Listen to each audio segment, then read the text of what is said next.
We are live on the YouTube feed.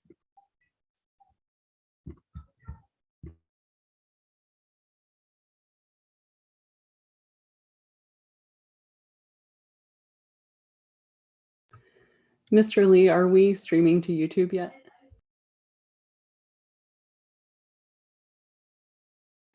Yes, we are.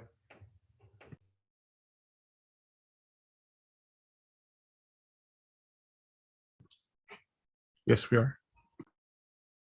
Never mind, I see that we are. Good evening, everyone. I'm going to start in just another minute, I think.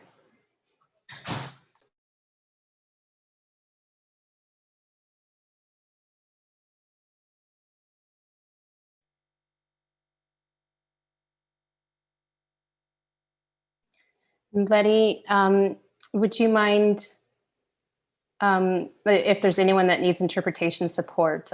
Letty is here for translation services. You'll have to select in the Zoom menu Spanish.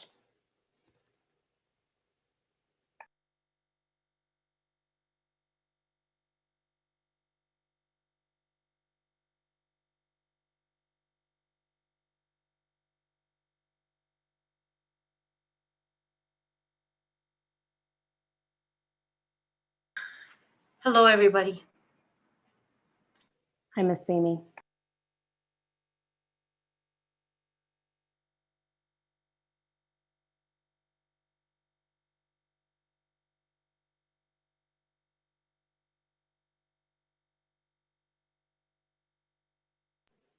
Okay, I'm going to start the meeting. Just make sure.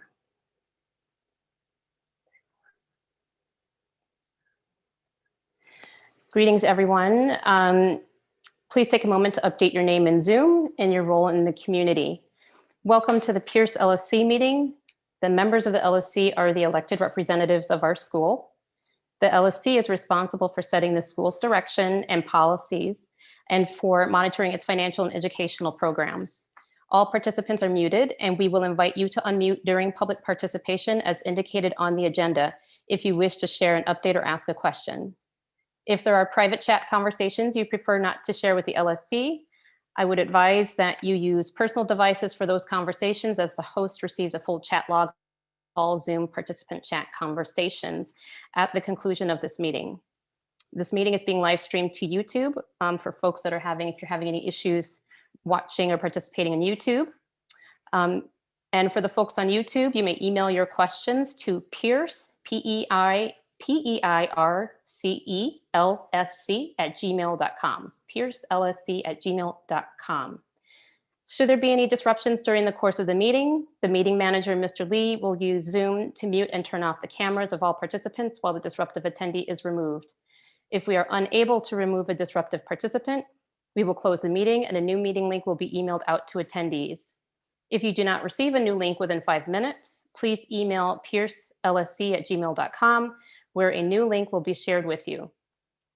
During the meeting, LSC members will be unable to monitor comments in the chat while discussing school business. However, April Browning has kindly volunteered to monitor chat and the live stream of our meeting. We ask that you save your questions for the public participation portion of the meeting, at which time we will ask you to type stack, the word stack, in the chat so that we can invite you to speak in the order indicated. At the conclusion of the meeting, Ms. Amy will receive the video recording of the meeting, which will be posted to the LSC Google Drive on the Peirce website. If you have a concern, we urge you to bring it to the teacher or Ms. Amy prior to raising it at an LSC meeting, unless you feel that it is an emergency. When sharing personal stories, please do not refer to individuals by name. If the LSC decides it's appropriate to hear concerns about individuals, we may go into closed session and invite you to share the details with us there. We'd like to encourage constructive dialogue during our meeting. However, if comments become repetitive or disruptive, I will give a warning to the participant to discontinue the disruptive behavior. If after 3 warnings, the behavior continues, the participants will be removed from the meeting. Please remember to pass the mic, allow 3 other people to speak before asking another question.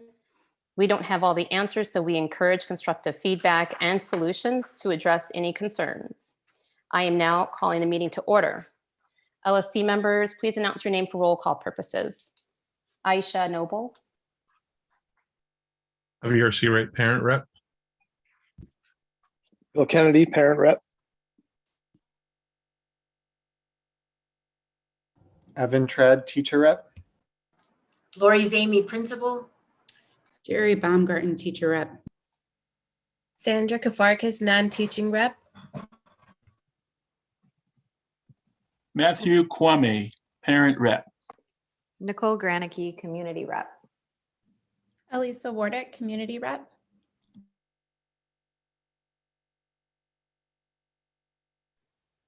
thank you, everyone. Is there a motion to approve the order of the agenda? There was something in the chat about changing something on agenda. I don't know if that was brought to the attention. Mr. Aspetia asked if please move first public participation before old business to allow parents and community the opportunity to ask questions to provide input. Thank you. And then there was also, please post the approved March meeting minutes. The English version has not been publicly shared. Those are the two things in the chat. So I'll motion to move it so that we can accommodate the public participation before old business. Is there a second? Any discussion? I will add that our Dr. Fisher is joining us from Developed Capacity, and unfortunately won't be able to be with us for long due to a pressing family matter. So I think public participation is I want to make sure we give the time that is needed for public participation. So my suggestion to the council is to leave public participation where it is after we meet Dr. Fisher, and then we will be able to accomplish both objectives on this portion of the agenda. Can we add a public participation? So like add for like Dr. Fisher to share or to introduce herself to the council, then a public participation and then a vote?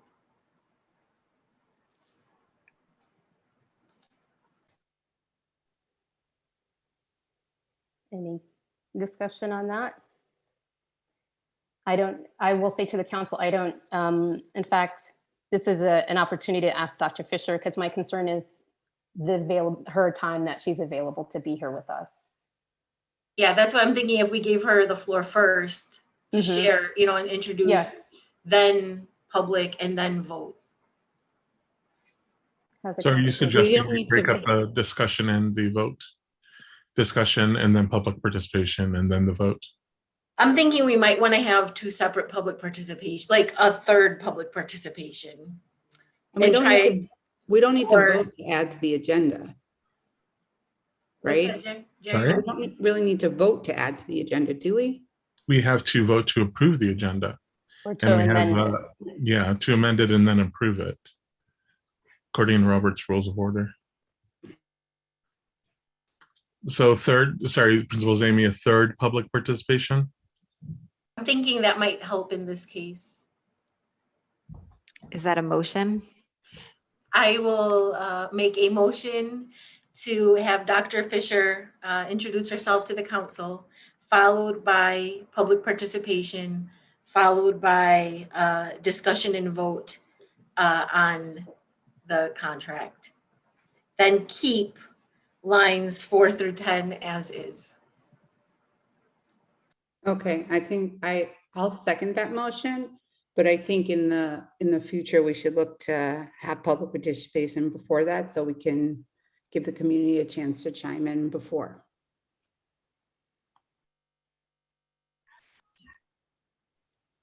So Jerry, you've amended your motion. Is there any discussion?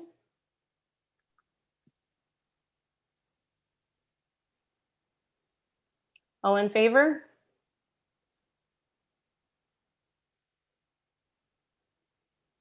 So how many hands is that?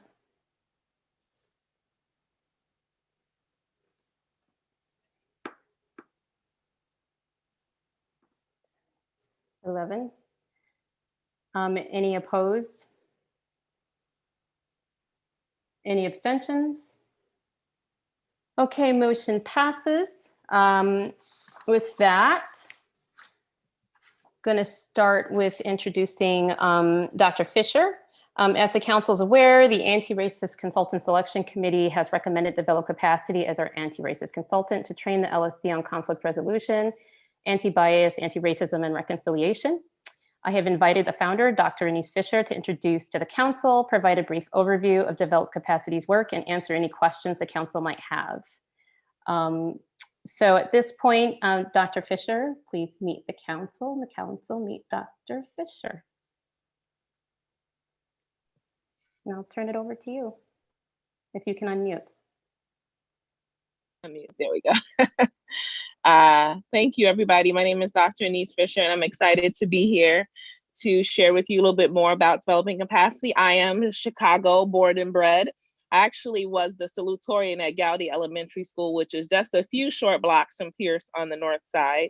So I'm very familiar with Chicago Public Schools. I'm a proud Chicago Public School elementary and high school graduate of Lane Tech College Preparatory Academy. I run a firm called Developing Capacity Coaching, which is a firm that partners with organizations and individuals to teach conscious leadership as a tool for advancing equity and inner healing.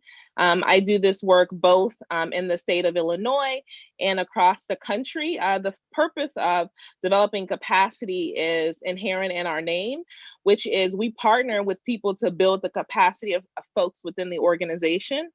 And we believe very firmly that organizations shouldn't be dependent on consultants, but our goal is to come in because the potential lies in the people. There's a lot of capacity within that organization. So we come in and we bring our frameworks, we ground everything in the context of the organization.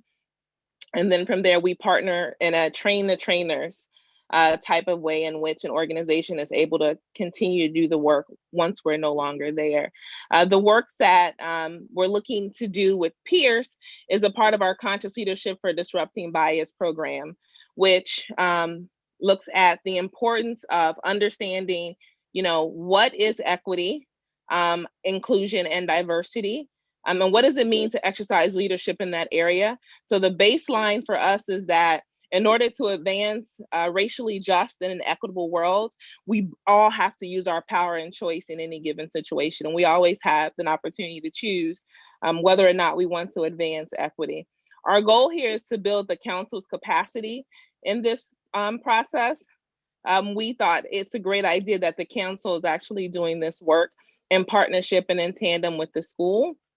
The goal of this work is to, one, raise awareness, but also knowledge and skills on what it means to disrupt systemic racial oppression that is impacting the experiences of marginalized groups, and also to partner with the council to build some healing and reconciliation. So it's come to our understanding, while the Principal Zami has done a great job of coming into Peirce and really identifying and addressing several inequities that have been taking place in school, but there's still a need to continue to do some greater level of work, not only with the council, but also some healing and reconciliation sessions with the community. And so we teach a power and choice framework, which looks at how do we operate from a place of love and trust over fear and doubt. We believe it's important to ground our work in love. And love doesn't mean that we don't have difficult conversations,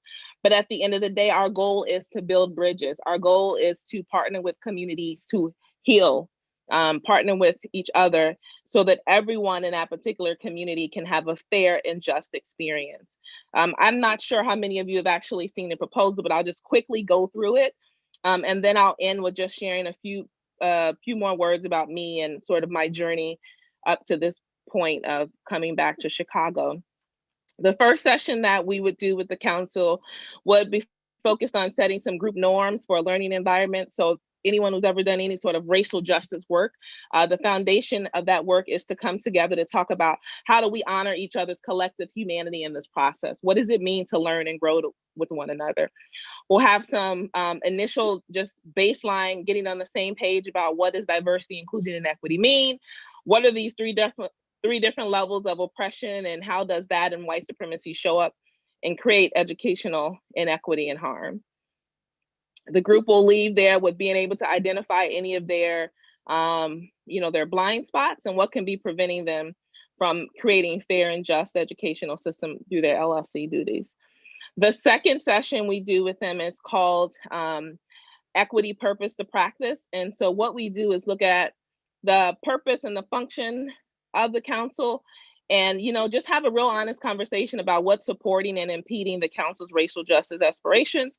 And then we lead them through a 5-step process called Equity, Purpose to Practice, where you take the purpose, then we look at who should be engaged, we look at the type of norms that have to be set for the community. We look at what are some processes in which people can engage with one another. We look at how do you hold each other accountable. Again, all of this is based on Peirce School. It's based in the context of the council.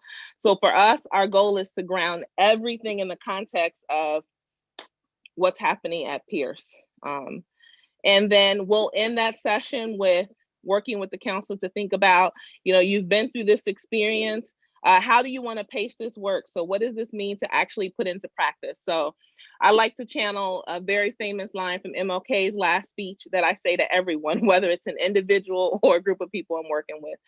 And Martin Luther King Jr. says, in the end, America, we just want you to be true to what you say on paper. And so my goal in working with any organization is for us to be true to what we say on paper. If we say we want to serve all young people and their families in a way that honors their humanity, then we come in and partner with you to be true to whatever it is you're saying on paper. That means having difficult conversations, but it is through those difficult conversations that we're able to have an honest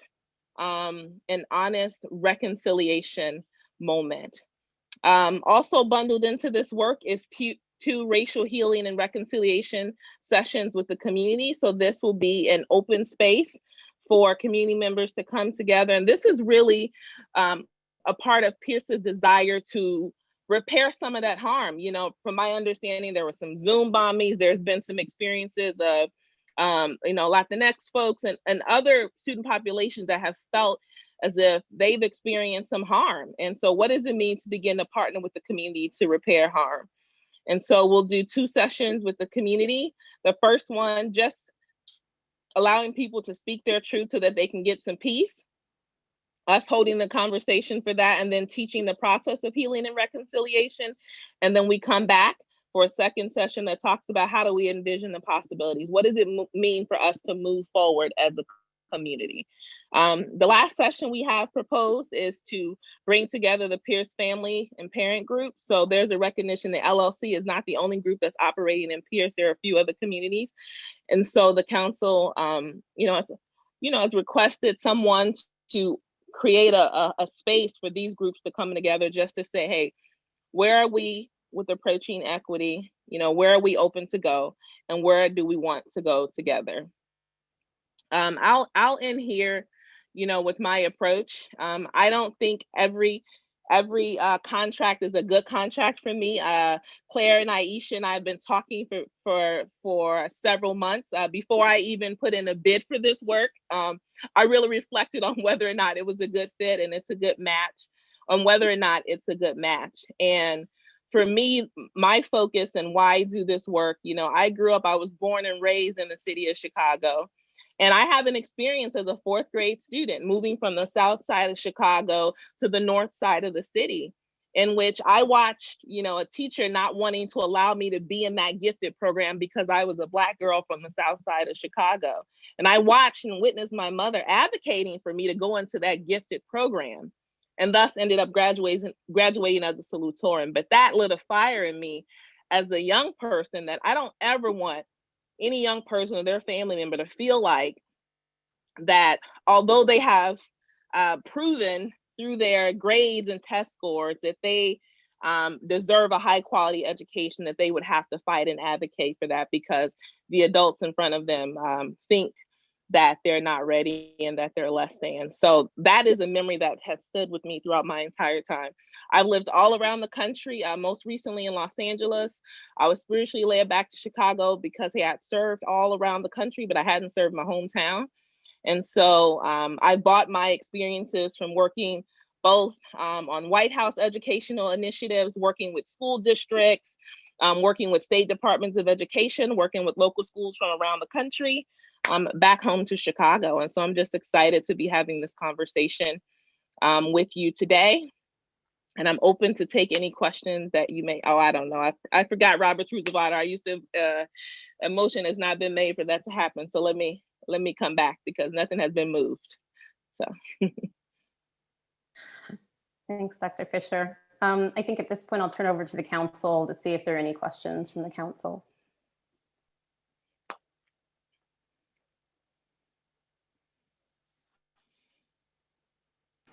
I can just share, I had a chance to meet with Dr. Fisher along with Aisha and Claire. And I think that working with Dr. Fisher will be a really good move for us as a council and for us as a school. And so I just appreciate you being here tonight, even though you've got a lot personally going on and, you know, sort of speaking to the school community. So thank you. Thank you.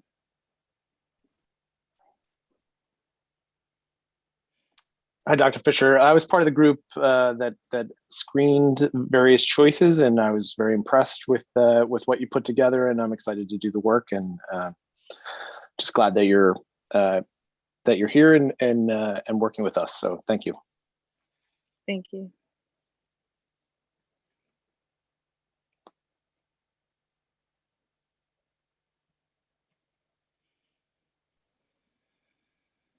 Okay, there are no other questions or comments.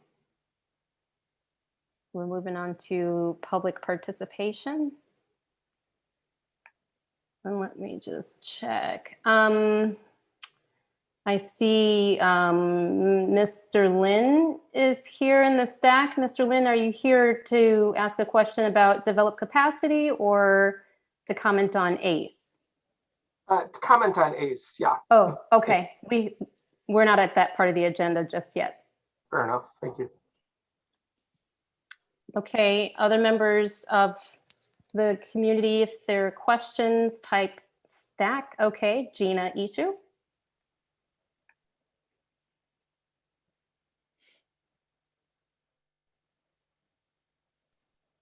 Hello. Hello. Hi. Hi. And it's not for Dr. Fisher, it's actually for the LSC. Well, good evening, everybody. Can you let us know, the public and the stakeholders, how many other vendors were vetted for this? And I assume, and I could be wrong, you can let me know, have we offered Dr. Fisher the contract already? Is that the spot that we're at? That's my question. Thank you. No, we have not offered her officially the contract. We've talked to, between myself and Claire, probably 30 to 40 different consultants to try and find the right fit, and narrowed it down to 3 different organizations and presented those organizations to the, we established a selection committee, a selection criteria committee, who then evaluated those consultants. And after that evaluation, the committee made the recommendation for developed capacity to be brought forward to the council and hired to do this work with the council.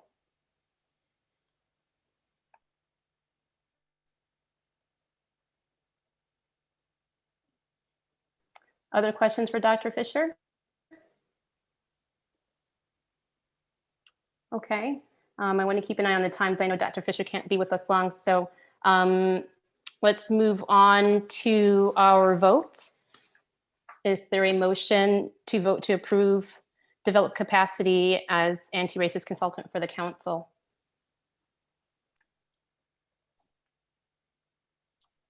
So moved. I second. Any discussion? Can I just share, I'd like to share with the council, because at our meeting where we had allocated funds, I said that I would check in with the foundation regarding paying the other part of what that contract would be. And I actually have a meeting set up for tomorrow morning to meet with the foundation to secure the other half of the funding. Thanks, Ms. Amy, for the update. All in favor? Aye. Any opposed? Any abstentions? Motion passes. Thank you, Dr. Fisher. Congratulations. We're Thank you. thrilled to be working with you. Thank you. I look forward to partnering with you and hopefully meeting you in the flesh if we're all vaccinated and this pandemic is under control. Yes, that would be great. And for the council, just to be aware, Dr. Fisher is in the process of being set up as a vendor. So that's kind of the next step in this process. And then I will work with Dr. Fisher and Ms. Zamy and the council to identify kind of our timeline, what her recommendation would be as far as rolling out the plan that's she's recommending. So thanks again, Dr. Fisher. Thank you. Madam Chair, might I say one thing before I close out? Thank you. I want to invite the community to engage with. Oh, I think we lost come your together sound. as a, can you hear me? Your sound went out, Dr. Fisher. Oh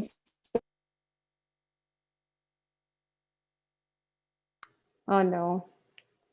I will, if she pops back in, I will please, we'll give her an opportunity to finish her thought, her invitation. Okie dokie. Next up on our agenda is we're moving on to more public participation. So, oh, here she is.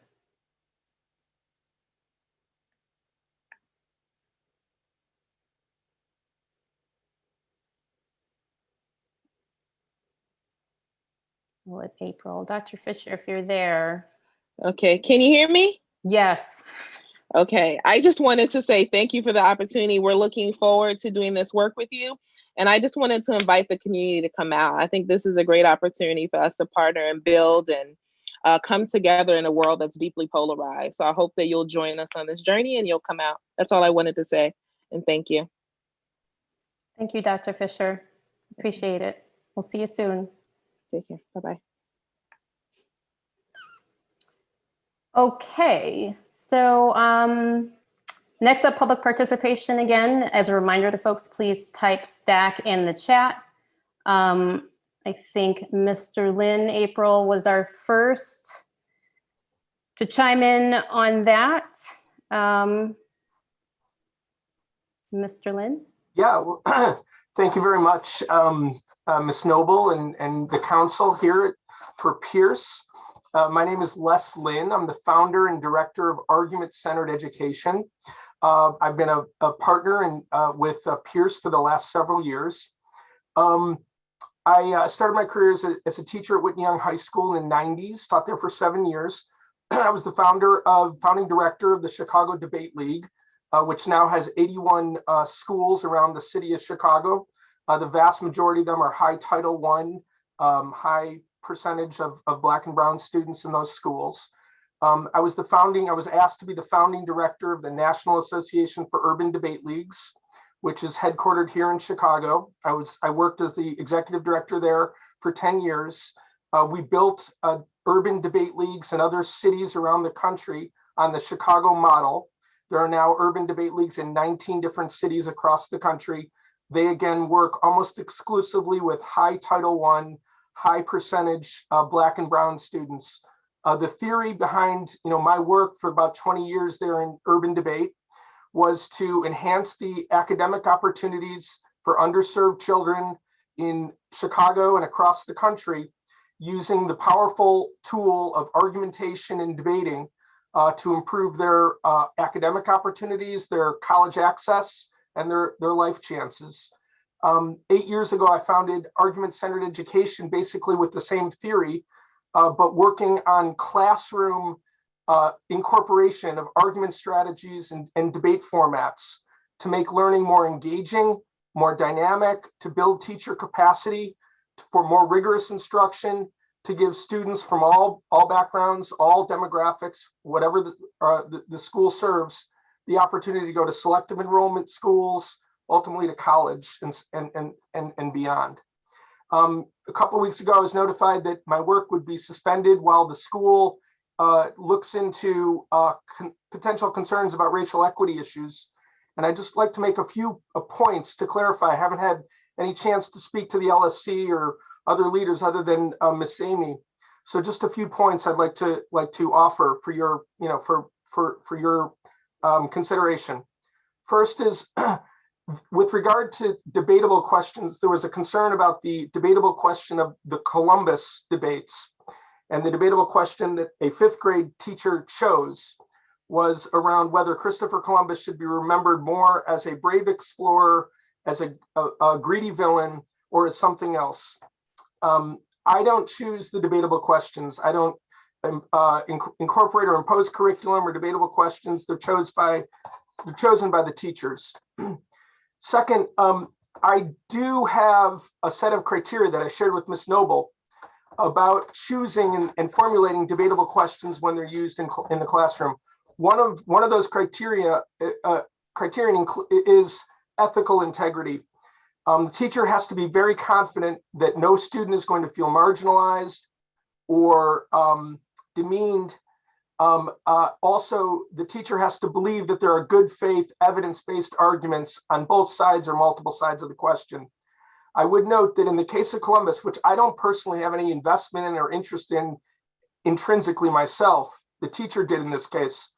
I would note that the Columbus debates are included in a recent civics curriculum just published this week by Educating for American Democracy, which is a leadership group among former secretaries of education, has the support of Facing History and Ourselves, and a lot of groups with a lot of high reputation for equity issues.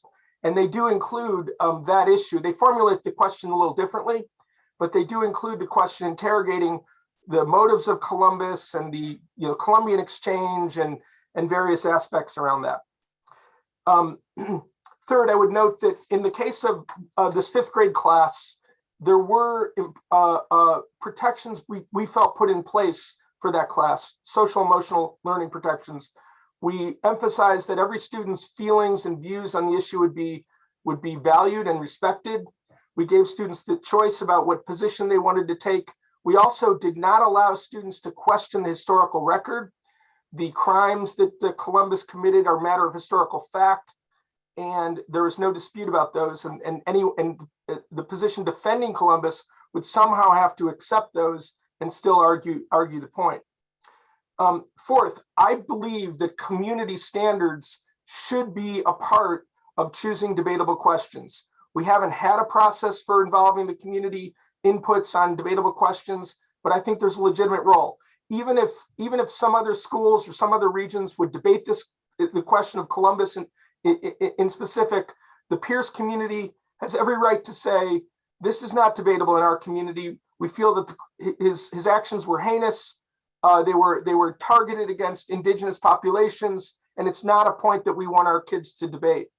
I would fully support that. I fully respect that. I believe that community input is valuable. I think one of the things that could come out of this, if the LSC wanted it to, would be a process for involving a community input like that. Fifth, there is precedent for our changing a debatable question. 4 years ago, we had I think it was 5 years ago, we had a debatable question on immigration, of what immigration policy should be in the United States. This again was chosen by teachers. We had very robust public debates. I've got good documentation on it that was supported by teachers, parents, everyone was supportive of it. However, the teachers the next year felt that issue had become toxic by racist and xenophobic arguments in the public sphere. And the teachers and I and Ms. Amy said, that's not a question we want to be debating anymore. Even though the United States does need to have an immigration policy, we just don't want it. We don't want the debates. We don't want to involve ourselves in those debates because they've been toxic in the public sphere. So there is a precedent for that. Mr. Lin, I just want to check in as far as timing. Are you nearing wrapping up? Do you need about a minute? About a minute, Ms. Noble, that would be Okay. appreciated. Okay. Thank you. Sure. Two more points. One, the second to last is the vast majority of the argumentation that I help teachers incorporate in their classrooms is not on controversial issues. I mean, some of the questions I included in my letter to Ms. Noble, which city-state, Athens or Sparta, provides a better model for our society today? Can plastic removal technologies save our oceans? Was Harry Houdini more of a showman or more of a pure magician? Having students be able to make evidence-based arguments and use reasoning and respond to other points of view does not need to involve controversial issues. The vast majority of my work does not involve controversial issues. So I want to make it clear that this program is not a program to have students argue about controversial issues. It's a program to build students, learning in the area of using evidence, usually text-based evidence, and applying reasoning to the points and the views that they have. And lastly, I just want to say on a somewhat of a personal level, I guess, my career has been dedicated to equity issues, essentially. I mean, urban debate is essentially an equity program. So, I fully understand the concerns that were raised here. I think they're valid. I think a process could be put in place to ensure that the community feels that, current and evolving equity understandings are incorporated into debates that take place in our classrooms. I loved working at Peirce. I continue to love working at Peirce. The outcomes, I think, have been positive from the teachers, and I won't go into the details there, but there are indicators and metrics that would suggest that. So, I've got plenty of other partners, it's true, but I do love Peirce. I feel I've been a valued part of the community. So I wanted to come here tonight and say that. Thank you. Thank you, Mr. Lin. Next up in the stack is Sean Andrews.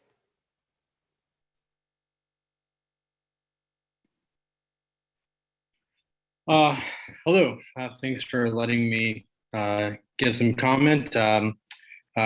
My name is Sean Johnson Andrews, and I'm a parent of two students at Peirce, my daughter in the 1st grade and my son in the 5th grade. I'm also a college professor who specializes in helping facilitate critical cultural conversations and evidence-based arguments in my classrooms, my curricula, and scholarly writings and associations. I've already shared my concerns with Ms. Amy, with other members of the parent community about the relative incompetence I've seen in the way the ACE program is facilitated. So far as I can tell, students are not taught to critically interrogate sources, but are instead simply given a pro and a con argument to use like a brick in the wall.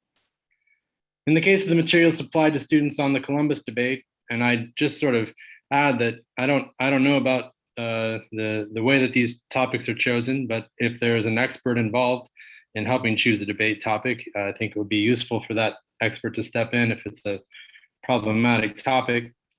I've highlighted the fact that the pro-Columbus article that was given to the students, not asked to interrogate this article at all. This is a heavily edited article, and it was edited apparently, seemingly, to highlight the savagery of the indigenous people, recycling what are long discredited arguments that suggest indigenous people are better off with the savagery and genocide European explorers brought to these shores, arguments that, Rick Santorum aside, most of us would find incredibly ignorant, intolerant, and ahistorical. Despite the florid promises made by the program administrator, I see no evidence that this program is being implemented critically, equitably, or with care. Indeed, today I learned that in addition to the problems we've cited, there are no differentiated learners taking part in this program, or few, because the administrator is unable to make accommodations for IEP students, making me wonder if it's even legal. But all these things aside, I keep coming back to the question of harm. And I don't know what sort of protocols are in place, but we know that there are parents and students who have been harmed, not just from this iteration of the debate, but especially from the debate on immigration. Nearly every time we have opened up space for parents to talk about this program, we hear reports of racialized harm.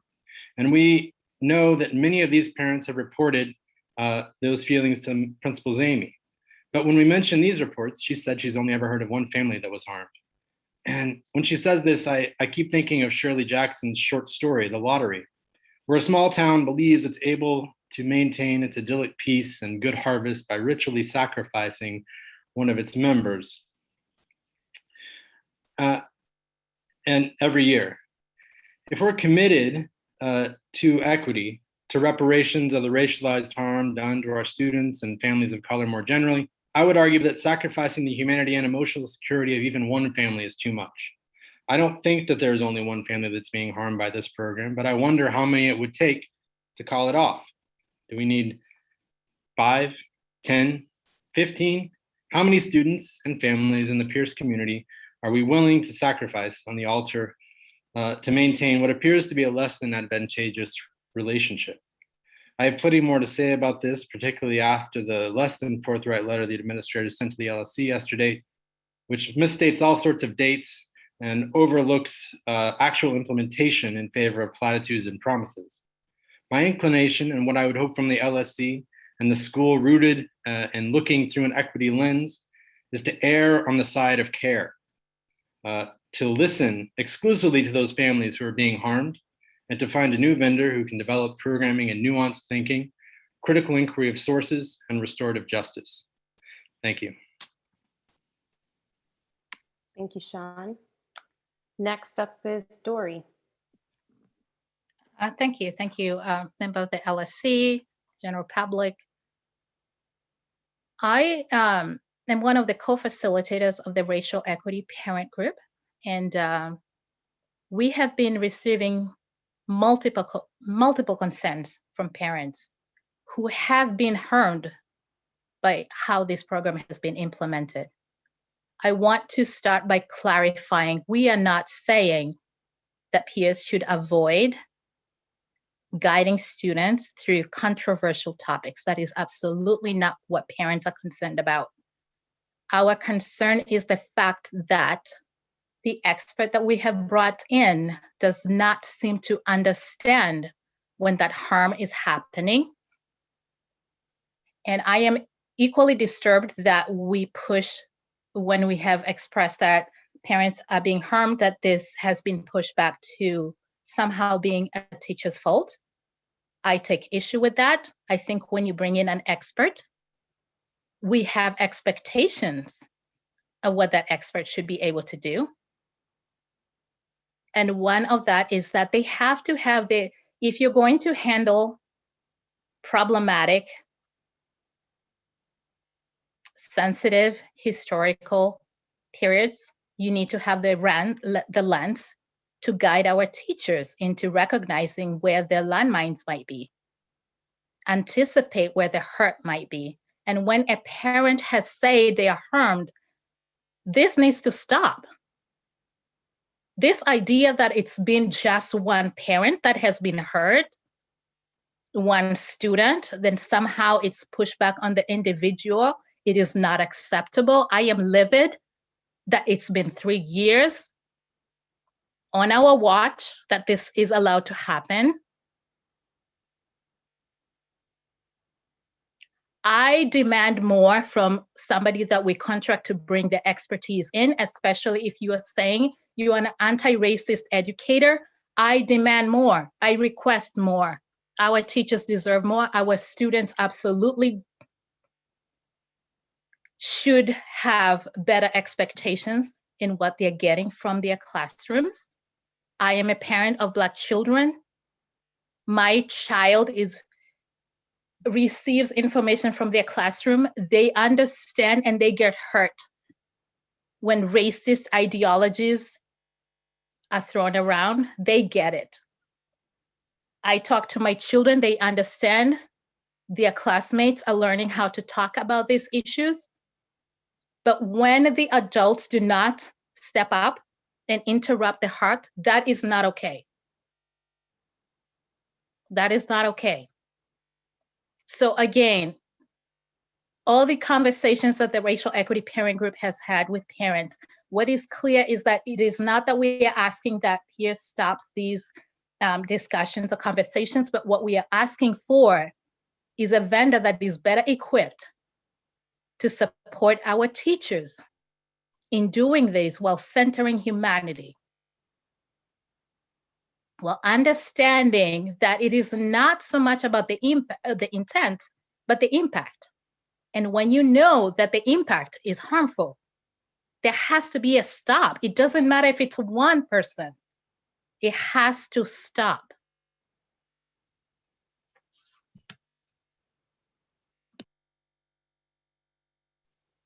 Thank you, Dory.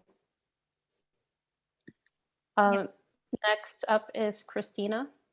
Hi, I'm Christina Woods. I'm a parent in the Peirce community. My kids are a bit younger. I have a kindergartner and a first grader. So I first learned about the ACE program through a thread on social media, particularly a thread about the topic of discussing the merits of the exploration of Columbus. And I'm processing everything that everyone's saying in this moment. So I'm going to try and, use my time appropriately, but also move a little bit slowly through this.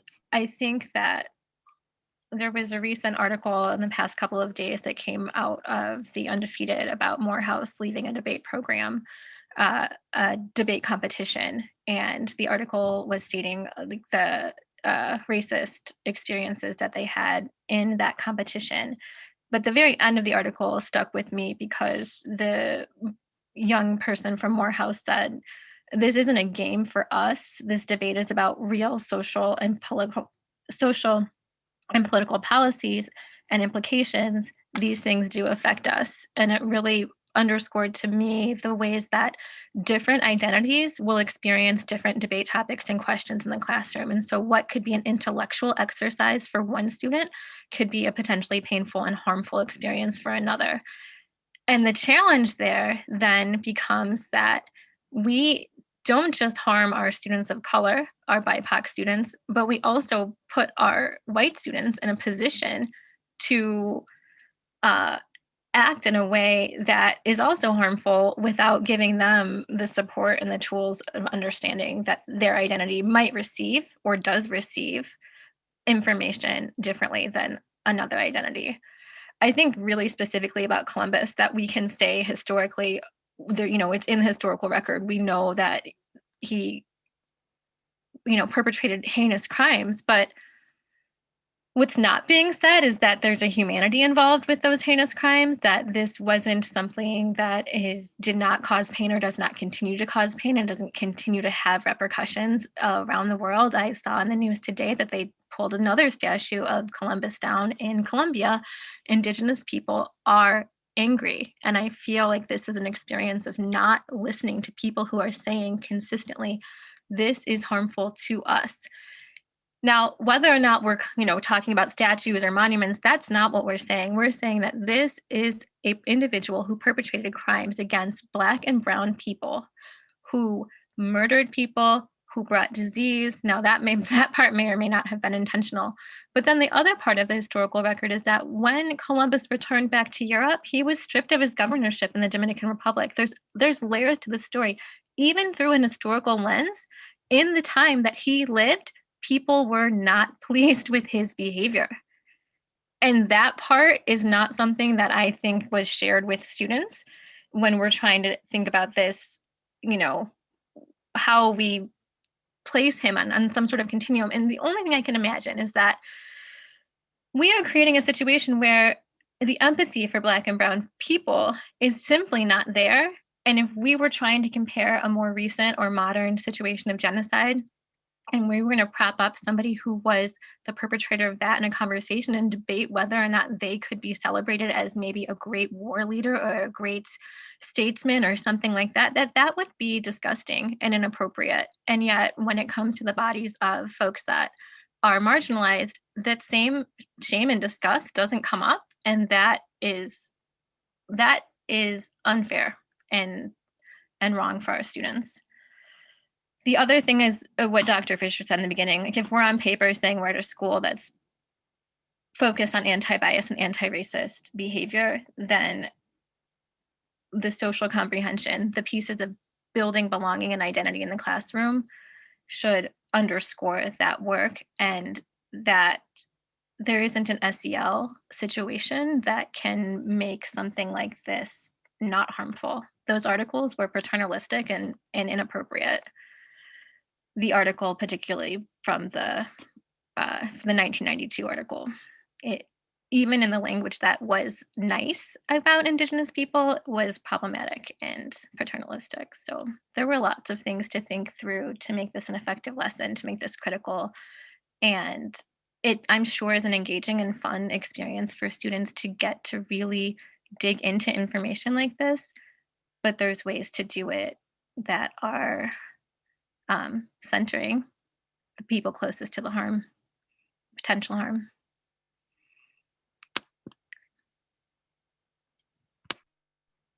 Thank you, Christina. Next is Rohini. Hi, everyone. My name is Rohini. I am a parent at Peirce. I'm also part of the Racial Equity Parents Group. And I just, I want to thank everyone who's spoken so far. I just wanted to say that I really hope that as part of this conversation, we had heard from Ms. Munoz a couple of LSC meetings ago that the Learning for Justice standards would be applied to programming at Peirce. And I do think that as a result of these discussions, I think it's really important that these standards include how we will weigh complaints and feedback and suggestions that come from marginalized groups.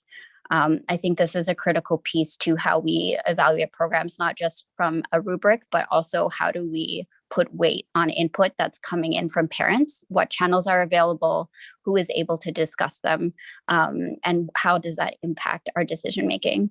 I also just want to talk about vendor management more broadly. Do we have the kind of vendor management program that reflects our values? We live in a hyper-segregated city. Do we look at vendors in terms of the diversity they bring to the community, their leadership's organization, things like that? I think, again, this is important if we're trying to bring in or just have a school that's representative of the city. This is an area where I think we need to consider who we're contracting with and the kind of evaluation we do to decide what vendors we choose. Thank you. Thank you, Rohini. Next is Ashley. Hi, I'm Ashley Cross. I'm a parent of a 4th grader and a kindergartner at Peirce. I've spent the past couple of months digging into the partnership with ACE after 5th grade parents started approaching REP with concerns over the Columbus debate topic. The more we've asked for feedback from parents, the more concerned and upset I've become about continuing this partnership. While I, of course, support and welcome teaching our students critical thinking and the value of evidence-based arguments, including and especially around controversial topics, I'm sure no one stands behind doing so at the expense of the emotional well-being of students and families. Multiple families have expressed the harm they've experienced as a result of the curriculum that ACE helps develop, a vendor who prides himself on his support and implementation of racial and educational equity. Yet, as a school, we seem to be putting the priority on figuring out how to continue this partnership by any means, rather than listening to the lived experiences and stories of our families and working to do better for our students. ACE positions themselves as an expert on racial equity, but when it comes to preventing harm in our classrooms, the owner is quick to deflect that our teachers are choosing these topics and he's only creating the curriculum. To be clear, while I believe some of the topics selected aren't and shouldn't be debatable, the real problem is the curriculum and implementation, the very thing ACE is hired to help with. Our teachers should be able to rely on him as what he claims to be, an expert on not only debate, but also on racial and educational equity. The continued harm our students are experiencing under his guidance should be enough to, at a minimum, consider new vendors to support our teachers and children.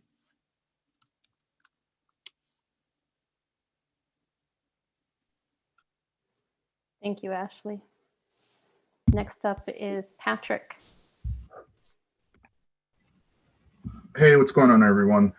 My name is Patrick Millay. I'm the 7th grade social studies teacher at Peirce.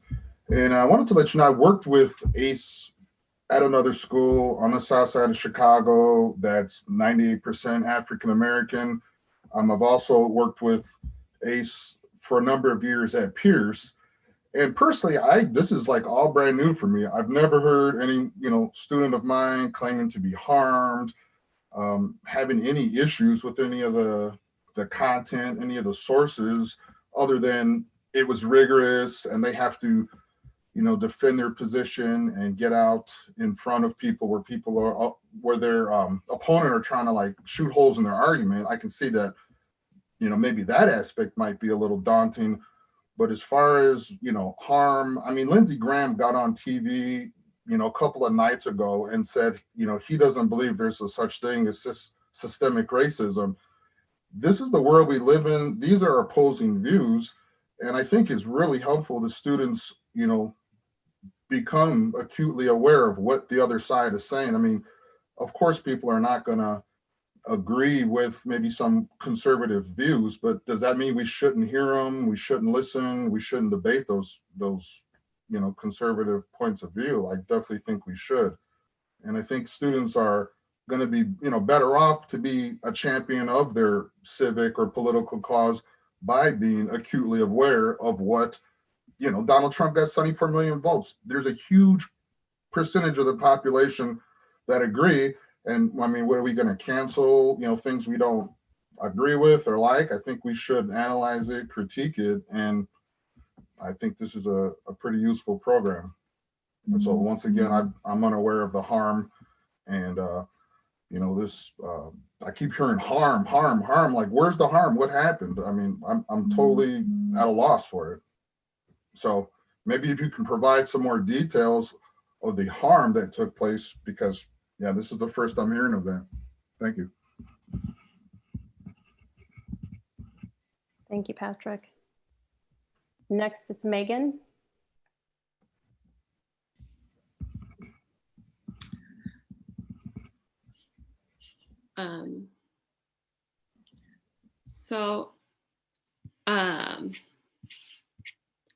I'm a parent here at Peirce, and for some context,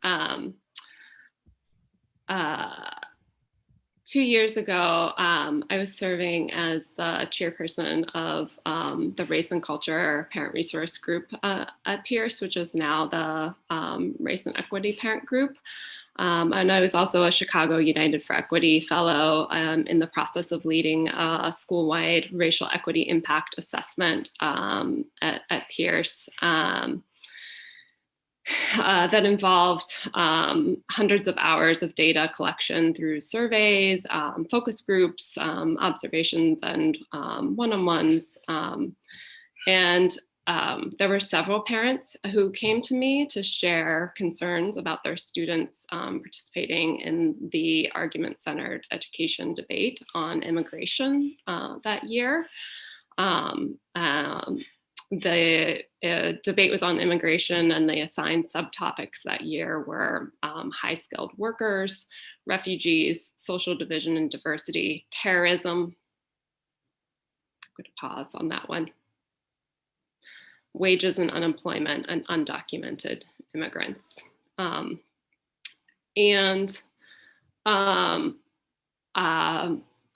I spoke with parents about their concerns, encouraged them to reach out to teachers and administration. Of course, as we know, parents, particularly parents of color, have a lot of reason not to trust systems. Anybody who has a strong analysis of systemic racism knows that there's inherent distrust, that there's history, there's long history of harm. So the first instinct is not, oh, I'm going to go talk to the system that's been harming me for a long time and tell them how I feel. And yet, tonight we're hearing from families, from many families of color who are saying that this is harmful, right? And I brought families who weren't comfortable coming to administration. It said to me, yeah, you can tell them anonymously that I'm uncomfortable. And I brought that to administration and spoke with administration before the debate happened. I'm really concerned. We have families who are concerned. This was 2 years ago. That this is going to be harmful for their children and feel unsafe. And was told, this debate is happening in a way that's being really careful about this. And this was at a time when immigration, children were really feeling unsafe. Children were feeling like Trump had the power and to throw them out of this country, and their parents, and does, and children still feel really unsafe. And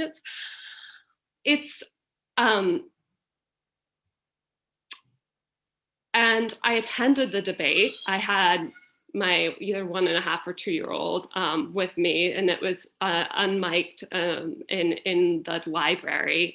So we were in the back, and I didn't hear everything, but I heard students make sweeping xenophobic claims. And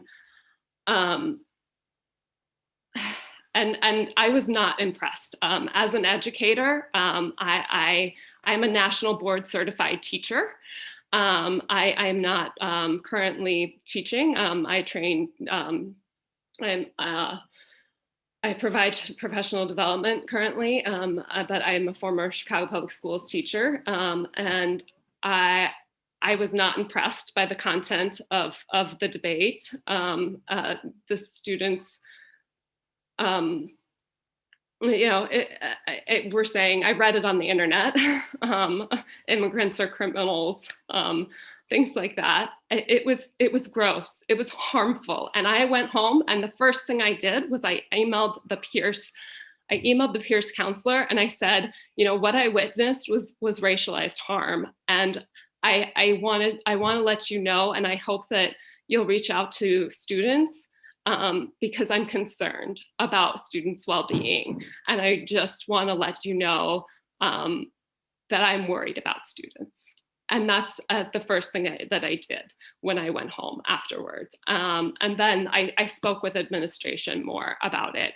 So this is not something, and I'm not the only one who spoke with administration that year. And I know that. And so I want to talk to the people who I think are really listening. And I want to talk to the families of color here and say that I'm really, really sorry. I am really sorry that your pain is not enough to cancel this contract, that you have been speaking up, and that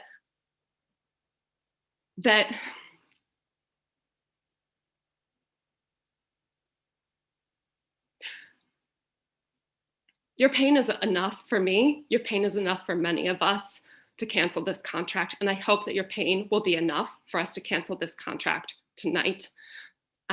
I just don't, I'm very sorry that you have been ignored, minimized, shut down, and pushed aside. I hear that there are some teachers who are saying that there are important, valuable things that students are getting. I think that there are other ways to get important and valuable things about debate. And I have a lot more to say. And so I'm just gonna be mindful of time and give space for other people to speak. But I do wanna say one more thing. The racial equity impact assessment that I spoke of, where we gathered extensive data in 2 years ago in partnership with Chicago United for Equity. We are going to be presenting that data through the Peirce Racial Equity team on May 12th at 4 p.m. We are going to be sending out information so you can register for a webinar on May 12th at 4 p.m. And if you would like more email or more information about that, I'll put it in the chat. You can also email Peirce, ret@gmail.com for additional information. Again, May 12th at 4 p.m. Will be the presentation of the Peirce Racial Equity Impact Assessment, and you'll have an opportunity for a question and answer as well about that so that you can learn more about this important history of our school. And I urge the LSC and the administration to cancel the contract with Argument-Centered Education. Thank you. Thank you, Ms. Megan. Noble, Ms. Noble. Yes, Sherry. I don't have a public participation. I want to make a comment. Thank you, Ms. Brand.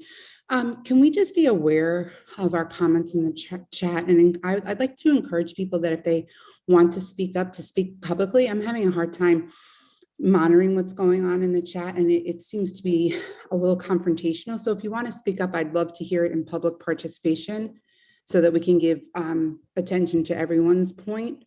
Thank you.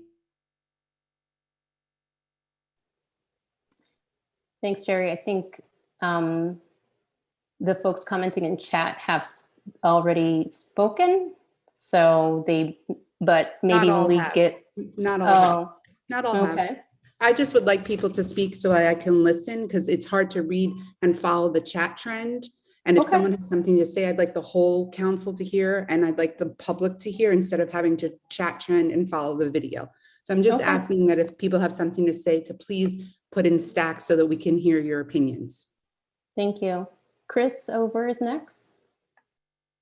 Hi, I'm Chris Over. I am a member of the Race and Equity Parent Group Steering Committee, and I'm a parent of a third grader. I want to emphasize that my concerns as a parent and an educator, I'm an associate professor at Northeastern Illinois University, where I teach in English literature and I help train teachers. And my concerns are about how the critical thinking is taught in this program, not whether it's taught. I'm very much in favor of teaching our young people about difficult history, how to evaluate sources and develop ideas and engage in robust and meaningful conversations about that history. But this kind of pedagogical practice takes a lot of skill that develops over many years. And while I appreciate that there are positive relationships that exist between ACE and some Peirce teachers, it seems really clear to me that a very different kind of professional development is still needed at Peirce in order to foster and develop skillful anti-bias practice across grade levels and across curricula. I have read Leslyn's letter to the LSC, and there's an important disconnect between what the letter says and how these programs have been implemented in classrooms. I'm not placing blame here. I'm advocating for a very different kind of pedagogical professional development that supports our teachers, not just in historical awareness and academic knowledge, but in the conscious racial identity and emotional intelligence that will allow them to more keenly tap into and respond to the range of racial and ethnic experiences in their classrooms. I applaud Peirce's larger vision and long-term goals of developing equity-based anti-bias education across the school's curricula. And I support the investment in and development of teacher skills to prepare our students to be historically aware, thoughtful, and compassionate. I don't believe ACE is a competitive partner in this vision. And my hope is that this public conversation will result in a more transparent process of hiring and evaluating external sources of professional development.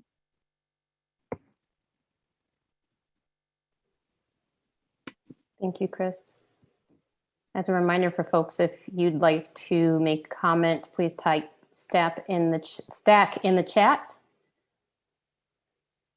We'll wait another moment, another minute to see if there are any other comments.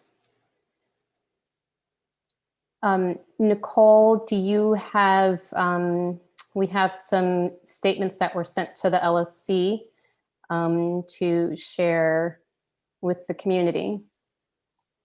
Yeah. I see We Don also have some from teachers that were shared to share with the community as well. Okay. Next up in this stack is John.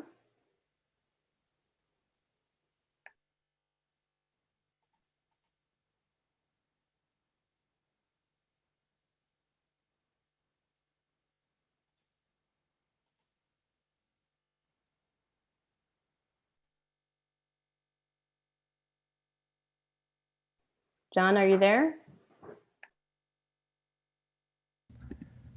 Hi. Yeah, sorry, my Zoom isn't working, so I'm using Robin's. No, I just wanted to say thanks to everyone who shared the concerns. And I, as a parent of color, I definitely I'm not going to throw out any credibility because I'm not a teacher. I don't have a PhD. But what I do know is how my kids feel in these classes, and I know also that we teach them as IB, or I teach them as IB, that, as Dr. Fisher mentioned earlier, there's more importance in repairing and using care and love to repair something instead of using cancel culture. So I'm glad that everyone got to speak their mind and their feelings. And for those of the people that weren't available to speak, hopefully they participated in the survey like I did. And this will be a good point to work with Les going forward and the administration, since it seems like we have so many credible people with different backgrounds to work together and collaborate on making the program better for everyone. Thank you. Thanks, John. Dory. Yes, hi.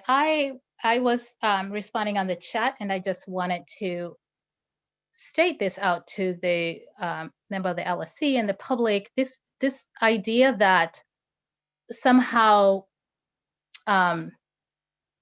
those people who have been harmed, why aren't they speaking up?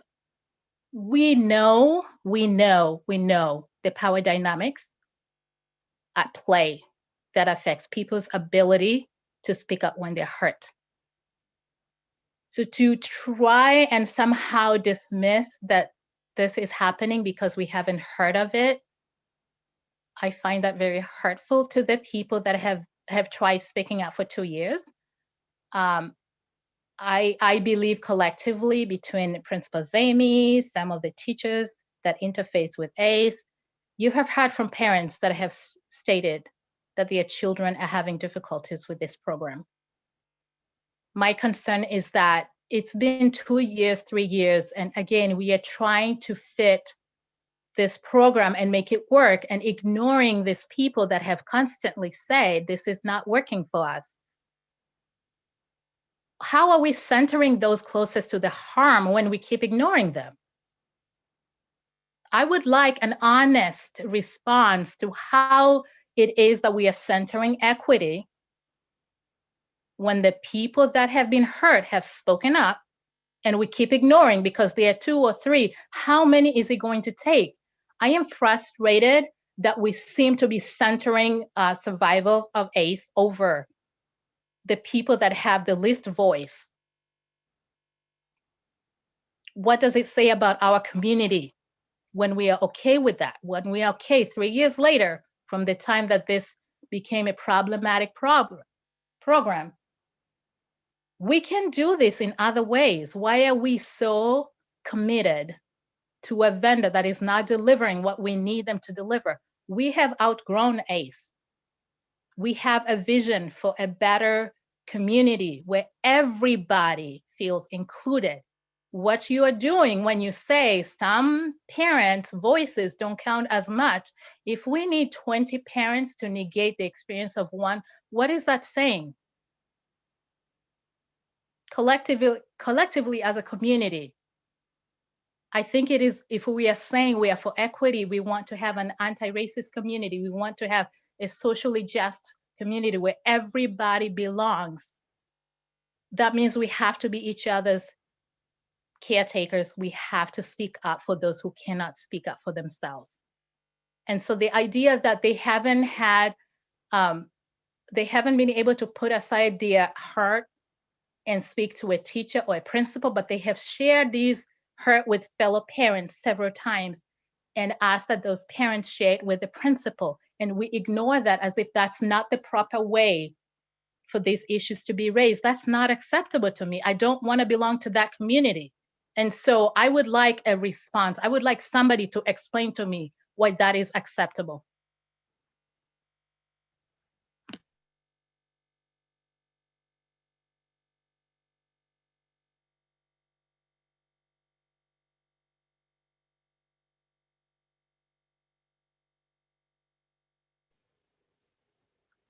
Okay.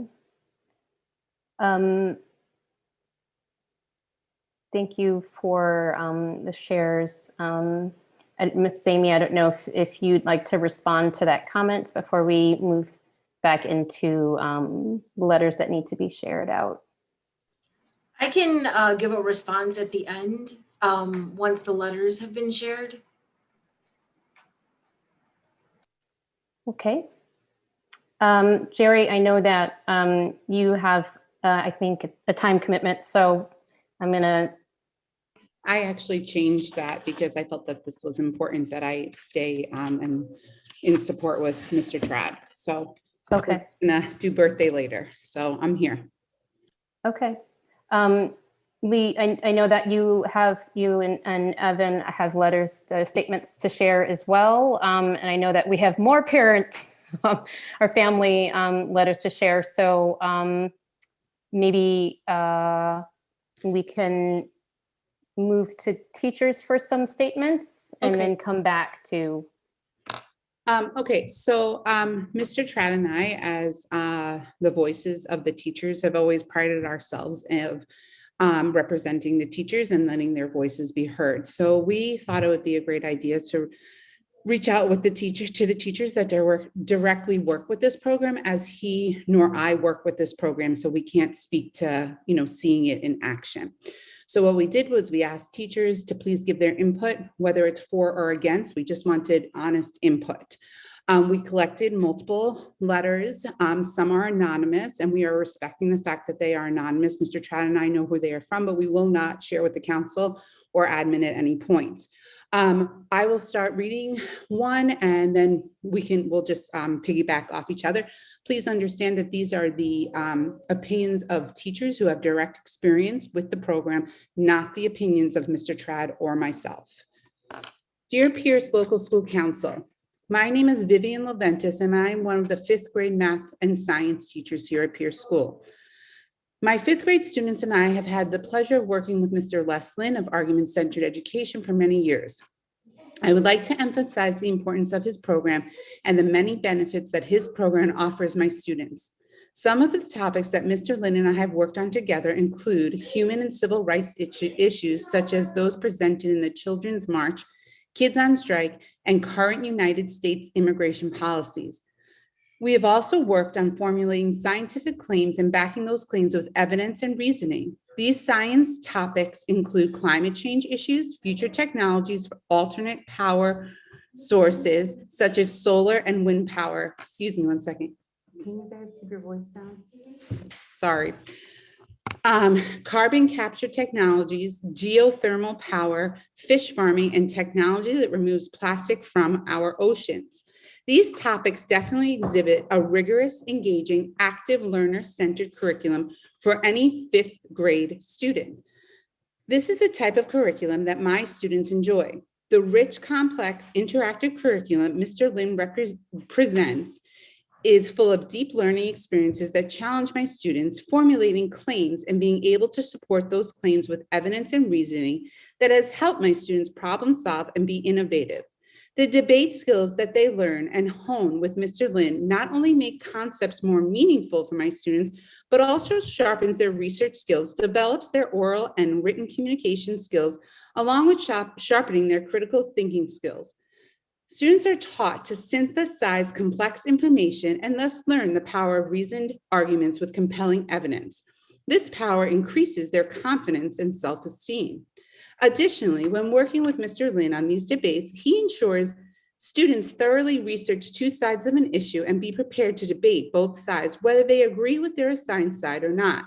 This prepares students to be globally minded citizens that are able to see things from the perspectives and point of view of others. Debating has helped my students develop sound and logical arguments. It has helped them think on their feet. It has helped them practice speaking in front of a live audience. It enhances teamwork, skills, and collaboration. It helps students articulate their thoughts. It helps spark our students' interests and ideas for their exhibition project.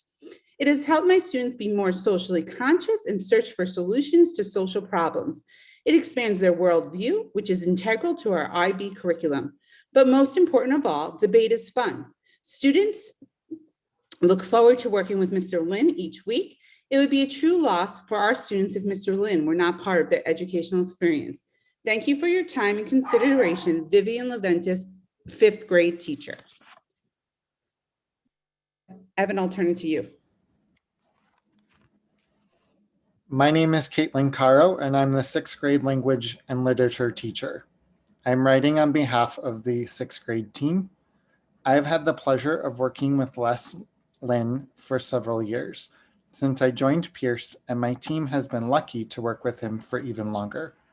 The argument-centered writing program that Mr. Lynn brings to Peirce classrooms is helping our students develop the critical thinking skills needed for their future education and life. ACE prepares students in a way that I myself wish I was exposed to throughout my middle school years at Peirce. Mr. Lynn follows the true definition of education by providing students with multiple perspectives on current climate and culture. A topic is presented with research on each point of view involved, which allows for students to formulate their own claims and reasoning. Our student population is a true melting pot. We have a vast range of ethnicities, socioeconomic statuses, and backgrounds. Mr. Lynn provides students the ability to bring their own unique experiences, mindsets, and perspectives into their writing. As an IB school, it is clear that this program helps students learn to value multiple perspectives and be both open-minded and risk takers, as well as embody each of the learner profile attributes. Students look forward to having Mr. Lynn join our classrooms and the excitement debate brings to their learning. Throughout the process of debating, Mr. Lynn supports students throughout each step of the way by providing critical feedback, suggestions, and helping give them the confidence needed to debate. Additionally, Mr. Lynn provides high-level instruction, which offers in a tailored sense of rigor to meet the needs of all students. Students are presented with the opportunity to enhance their speaking and presentation skills, gain very important writing skills, and learning how to write a thoroughly formatted essay and use various modes of research. As 6th grade being one of the years where ACE is still new to students, I have been able to watch all students every year grow tremendously in their thinking, writing, and speaking skills. Therefore, the continuity this program offers has developed our students' writing skills to create individualized, well-formulated, research-based arguments throughout their time at Peirce. Argument-centered writing is a program that impacts student learning positively.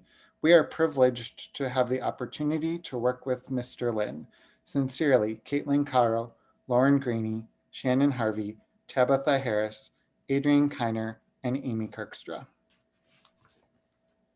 All right, I have one from a teacher who was not able to attend but wanted her voice heard. I believe that ACE has been a wonderful resource for my students. Students learn much from their expertise of Mr. Lynn, and the material is rigorous and important. I do believe that some of the material needs to be adapted for the grade level, is being used for extra supports are needed as some texts are dense, but otherwise it is a valuable asset in any classroom. In 6th grade, we debated which city-state provided a better model for building a society, Sparta or Athens, not a tense or controversial topic. However, I do think that with a debate format, this can be a valuable way to talk about meaningful issues. In this country and in this world, a goal of an IB education. At the end of the day, the ACE partnership is supplemental and the teacher will always understand their classroom best. That being said, teachers should expect to adapt as needed, and this partnership with ACE has been flexible in my experience, with adjusting or modifying materials as needed. And then we have, it's on the same page, so I'm gonna just keep going. This letter is from Mr. Chudoba, 5th grade teacher. I want to start by saying that I share the conviction that this is an important issue. Moreover, I appreciate the time, effort, and attentiveness that parents have demonstrated to this matter. It proves once again that Peirce parents truly care about their kids and community. However, in my opinion, I believe it is in the school's best interest for Peirce to partner with ACE. The program offers students an opportunity to become real critical thinkers. I understand the need to an extent and the desire to protect students from certain topics that may be deemed difficult, and I share that concern overall. But ultimately, I also think that at some point, students need to begin to be prepared for the difficult encounters and discussions that undoubtedly await them as they become more independent and partake as active citizens in the global community, a community which is becoming increasingly more polarized by day because of its proneness to strict ideology and echo chambers. Therefore, I firmly believe that the best way forward is to introduce our students to topics that may push them beyond their comfort level, as always, to an appropriate and reasonable degree. In my experience, ACE has successfully done this. I worry that failure to provide this type of instruction for students runs the risk of creating an atmosphere where education is replaced by indoctrination. At best, this would provide a limited vision and understanding of the world's complexity. Such an occasion would impede students' ability to successfully navigate the challenging world that awaits them as they mature, and most importantly, their ability to change it for the better.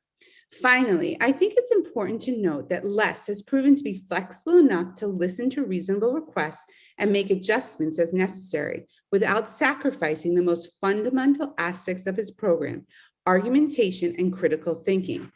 I have no doubt that going forward, he can continue to contribute greatly to the school. Thank you for everyone for taking the time to consider my perspective and for caring so dearly about the well-being of our students' futures.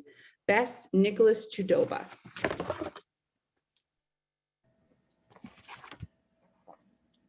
I would like to say thank you for the opportunity to discuss some of the concerns that I have and have had about ACE.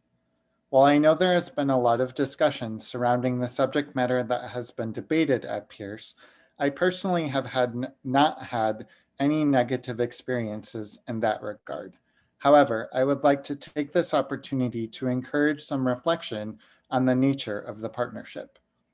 While I have seen improvement in some of the students' writing, I believe there are other concerns that should be weighed when making a decision about if and how to continue the partnership.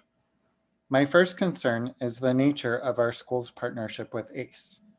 Previously, being a part of the ACE professional learning community was required of all middle school social studies and ELA teachers, I believe had a lot of negative implications for both teachers and students. ACE has always just been one piece of the curriculum of those subject areas. But when given the precious time to collaborate as departmental teams, ACE has often been the primary focus. This leads to unclear expectations from teachers and the implication that ACE should be weighed heavily in our curriculum. In my experience, the program leader has always acted as more of an instructional coach, and it was implied by the structures in place that collaboration with the program was required on a regular basis by each of the teachers in the PLC. The program leader would reach out to teachers and pressure them to have at least one ACE-centered project a quarter. This structure is opposed to that of a consultant, where the teacher could choose how and when to incorporate ACE activities. I believe this has led to some problematic situations where the material being debated does not naturally align to the curriculum being taught. While controversial ideas can and should be discussed in schools, it must be done in a way that is thoughtful, deliberate, and caring. We should not be debating controversial issues without fully understanding the implications and the reasons for doing so. By mandating that teachers participate in this professional learning community, expectations and the true nature of our partnership become unclear for both teachers and the ACE program leader. I would like to say that I appreciate the different resources that ACE has been able to provide. The lessons are thorough and use evidence-based practices. Even though this can be helpful for students to prepare them for high school, especially in writing, I do have concerns about what the methods actually teach our students. While I think that argumentative skills are important, there is a lot of emphasis from ACE about there being two or sometimes 3 or 4 distinct sides to an argument. Instead, we should be providing our students with opportunities for discourse with multiple perspectives being heard and valued, where a student could potentially agree with some aspects of one side and some of another. There is also a strong emphasis on who, quote, wins the debate when they take place in the classroom. This teaches our students to be very polarized when looking at certain issues, which is not something that is always beneficial, productive, or true to real life situations. If we decide to continue the partnership, I would like to see a shift towards encouraging our students to be more open-minded and see that there are more fluid ways to analyze multiple perspectives. Next, if the choice is made to move forward with ACE, I would like to see the partnership work for the curriculum and students. In order for students to be successful, the material must be differentiated to meet the students where they are at. ACE does a good job at raising the caliber of our students' writing and argumentation. However, the materials provided need to be modified to meet students' needs, to meet the needs of students who are diverse learners in the classroom. Sometimes the materials are over the heads of the vast majority of our students. When I've raised concerns about this in the past, the program director has had some negative responses, and I've often seen him be disappointed in students' final products, which I had thought were very well done. This issue could potentially be fixed by an establishment of more clear partnership regulations. As a consultant for our school, a successful partnership would have clear guidelines of how and when the teachers choose to receive support in the classroom and for our units. For some of our students, ACE has been successful in giving them the extra boost that has supported them in being accepted to selective enrollment schools. One of the benefits of having ACE as a partner is that they are working in those selective enrollment schools and give insight into the high school standards. Even though this is an opportunity for growth, in my experience, the students do not enjoy the ACE program. Engagement in the ACE activities might vary from grade level to grade level, but in my experience, the students do not enjoy the work. This could be due to the fact that they have just had a lot of it by the time they reach the higher grades. Again, given the structures in place within the school and the unclear nature of the partnership, many teachers feel that they must do at least one ACE partnered activity per quarter. This becomes overwhelming and tiresome for the students, especially when you consider that they are usually doing ACE work in more than one subject area. This leads to lower engagement for these projects, which actually require a higher level of engagement in order for the students to be successful. It would be beneficial to consider when and how the program is used and only use it when it adds to the curriculum. If moving forward with the partnership, I believe a structure with less frequent emphasis on ACE would be beneficial for all involved, such as the partnership with Writers Theater. In the end, I believe that some of the ACE activities have been useful for student growth. However, based on my experiences, we need to be more thoughtful about how and when and why we use this partnership. As a classroom teacher, I would like to understand the clear expectations of how to use ACE in the classroom. Once some reflection has been done around the intentions of the partnership, we as a school community can be consistent in its implementation to better serve our students. All right, I have a brief anonymous one. I do not think we should continue the partnership with ACE. In my work with them, there have been a few key issues that have not been resolved. One, the readings, materials, and activities have been completely inaccessible to our diverse learners and English language learners. These students often leave ACE sessions frustrated and exhausted, and several requested not to participate. Two, the debate topics are frequently problematic. Articles provided to students by ACE contained racist, harmful rhetoric and information about minority groups under the guise of looking at both sides. To be clear, I do not think we should shy away from difficult topics with our students, but I do not believe this should be done in a format that puts the humanity of oppressed groups, many which are present in the classroom, up for debate. Thank you. I am unable to join the LSC meeting tonight, but wanted to pass on my impressions of the ACE program. I was in MYP for many years, and I have participated with DL students as they were exposed to ACE. Each of my students, from the lowest to the highest, has been able to access this writing. They have grown from the experience of having to look at both sides of an issue or topic. Even my students who struggled with participation did so and felt safe during the controlled debate in class. Over the years, I've used the template that is supplied by ACE to help diverse learner students get a better understanding of structure and organization in writing. Honing a student's ability to go back to a text and pull out information that supports a topic is a skill that will be used for the rest of their lives. I have never encountered or even heard of a student being, quote, damaged by a topic used by ACE. How can we purport to be an IB school if we don't encourage our students to look at all sides of any topic? Knowledge and understanding of opposing thoughts is what makes one a better global citizen. All right, and I have, I believe, which is the last one, Mr. Trad, but then, no. One more. Okay. Okay, so it's my last one. This is from Mr. Lerner. He was not able to attend tonight, but we are going to read on his behalf. This is my first year involved with the ACE partnership. I would like to share two critiques here. First, I have found that the materials, pacing, and approach provided by the organization has left the content only accessible to a small handful of students in the class who tend to have the most independent academic successes in school.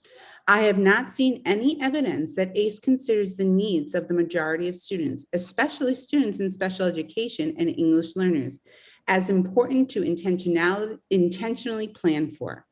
Second critique. I also have not seen any evidence that ACE thinks carefully about how students of color will experience the racially sensitive topics around which some debates are planned. This is an action step in our CIWP, yet a resource in the Columbus unit included a right-wing commentator who claimed waterboarding jihad should be an Olympic sport, while video clips in a unit on abolitionism included a character using the N-word. As teachers, we chose to not present these resources to our students, as there had been no intentional message or conversation about whether and how to use the materials such as these in a productive and sensitive manner. Whether it comes to making content accessible or navigating difficult topics in the classroom, ultimately, the responsibility to do those things well falls on us as a staff of professionals. But I have been disappointed that I have not seen that same level of care and attention from ACE. I look forward to learning more about other staff experiences with the program and continuing this important discussion in our PPLC. Thank you. I wanted to take a moment to share my experience with ACE. While I cannot speak to the experiences in years past, I can speak to the accessibility of the materials this year. I believe that all students, regardless of language abilities or learning challenges, should be able to access the general education curriculum along with their peers. Good content, good planning, and good teaching make room for students to interact with it on their level. My concern is that the way ACE is currently presented does not allow all students to feel successful with the program. It is heartbreaking as a teacher to see students discouraged and frustrated as they try to keep up. In a year when we are all working hard to help students engage remotely and to stay excited about school, this, for many of our students, adds to their stress and difficulties. Thank you. I don't have any more, Mr. Trad. So do you want to wrap it up with?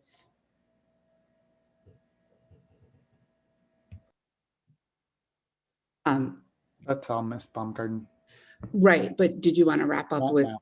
Okay. We'll make that recommendation later. Okay, thank you. Though, thank you for giving us the time. Those were letters that were given to us by the teachers when they were surveyed. Thank you. Thank you. Dory, did you stack again?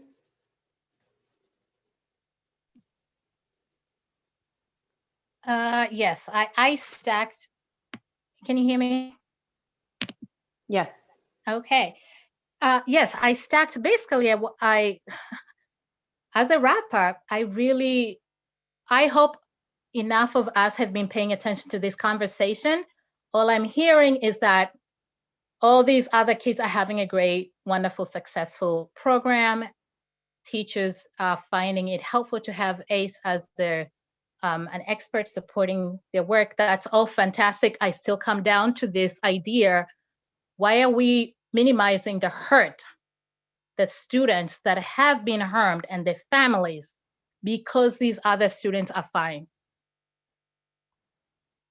I am not suggesting that ACE is not working for everyone, but I am saying if we are talking about equity, this is not a program that is delivering on an equity framework.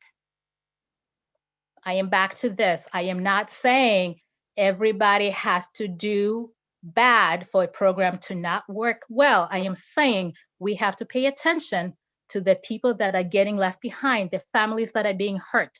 That's who, if we wanted to be a school that's focused on equity, that's who we need to be paying attention to. I am not saying that this program is not benefiting teachers. That is not what we're saying.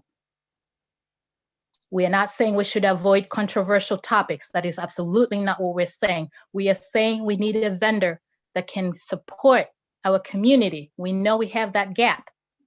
We need, when we're paying an outside vendor, we need that outside vendor to bring their expertise to meet the gap that we have, so that these topics that are difficult can be handled with care and sensitivity, and not keep ignoring marginalized communities, even if it is one student that is still expressed anxiety because they went through an ACE program 2 years ago. That is not okay. To say it's okay to dismiss that one family because all these other families have been fine. That is my final thought.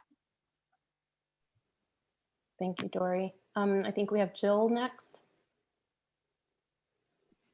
Thank you. I'm under Sean's name, but we're switching out for parent duties. I've been a special education teacher for 15 years. I'm surprised to hear that Peirce hasn't had a lawsuit for not providing accommodations to students with special needs or diverse learners. This comes as a huge surprise to me that some students have not felt included or have not been accommodated or have been left out, have not received accommodations from their IEPs. This is just a period, shouldn't be happening. And I'm really surprised there isn't a lawsuit.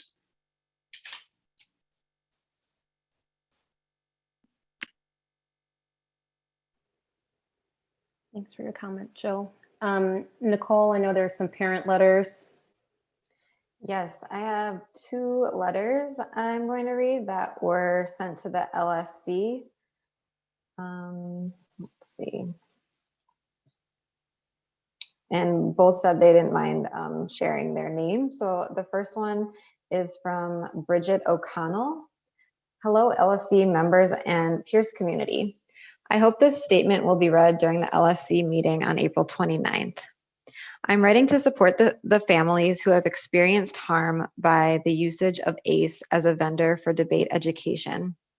I support the removal of ACE from Peirce's curriculum. While my child is not yet in 5th grade, I do believe it is important to listen to the families that are harmed by curriculum, tools, resources, or vendors that are meant to provide all students a safe education. I recall having to take the side of Christopher Columbus in a similar debate style more than 25 years ago. It felt sickening to me then, even when I had very limited or non-existent exposure to topics of social justice. I expect better of the Peirce educators and community. I want my child to grow up knowing his school considers how children should be protected in their education, especially his classmates with backgrounds that have been more harmed and marginalized in our society and education system. Okay, and the second letter is from Rebecca Nguyen. It says, "Good afternoon. I hope fourth quarter is starting well for you. I can only imagine how hard this year has been for everyone, and I feel very grateful for all of the support and teaching for my children this year. As I see that concerns about ACE as an educational vendor are being considered, I would like to circle back to my previously expressed concerns about ACE. As you know, my family and I were very disturbed by the ACE project 2 years ago, in which the fifth graders participated in a debate about immigration. Given that discussions about immigration in our country are full of racist and xenophobic messages, it would have been necessary to give the students tools to recognize and unpack that rhetoric, and to validate their experiences as members of immigrant families and communities. Instead, they were encouraged to repeat those false, harmful messages as though they were reasonable things that reasonable people might disagree about. When we are dealing with people's humanity, especially the value of perspectives of marginalized people in our community, treating both sides as equally legitimate in our classrooms reinforces racism and inequity. Now this issue is coming up again because of an ACE-led project that minimized colonialism and genocide in the Columbus era. There is a pattern of the ACE program contributing to harmful and racist educational experiences. School is absolutely a place where children should be able to grapple with racism in our society with the support and guidance of their teachers. But I would hope that the teachers would have culturally competent, trauma-informed, and anti-racist materials and trainings to back them up. ACE doesn't seem to be able to do that or even recognize that it would be necessary. Also, having witnessed several years of my diverse learner daughter going through ACE lessons in various classes, I would add that the ACE materials and presentations from their instructor seem particularly ill-equipped to reach diverse learners. This year in particular, when I've been able to listen in on so many of my children's classes, I've seen how Peirce teachers share meaningful and creative lessons where inclusion and differentiated instruction don't seem like an afterthought. Peirce is a school with exceptionally well-developed special education supports. I feel lucky to have my daughter here, but ACE just seems so out of sync with the rest of our experience. I really appreciate that Peirce is a school where these conversations are taking place and where we're stretching to do better. I hope you'll recognize that this is a chance to make a change, to recognize that something that seemed valuable before is no longer helping us where we want to go. Thank you for letting me express this and for all of your work in the administration and LSC to provide for a positive school experience for my kids this year." Thanks, Nicole. And there was a letter from Amy. Do you have that?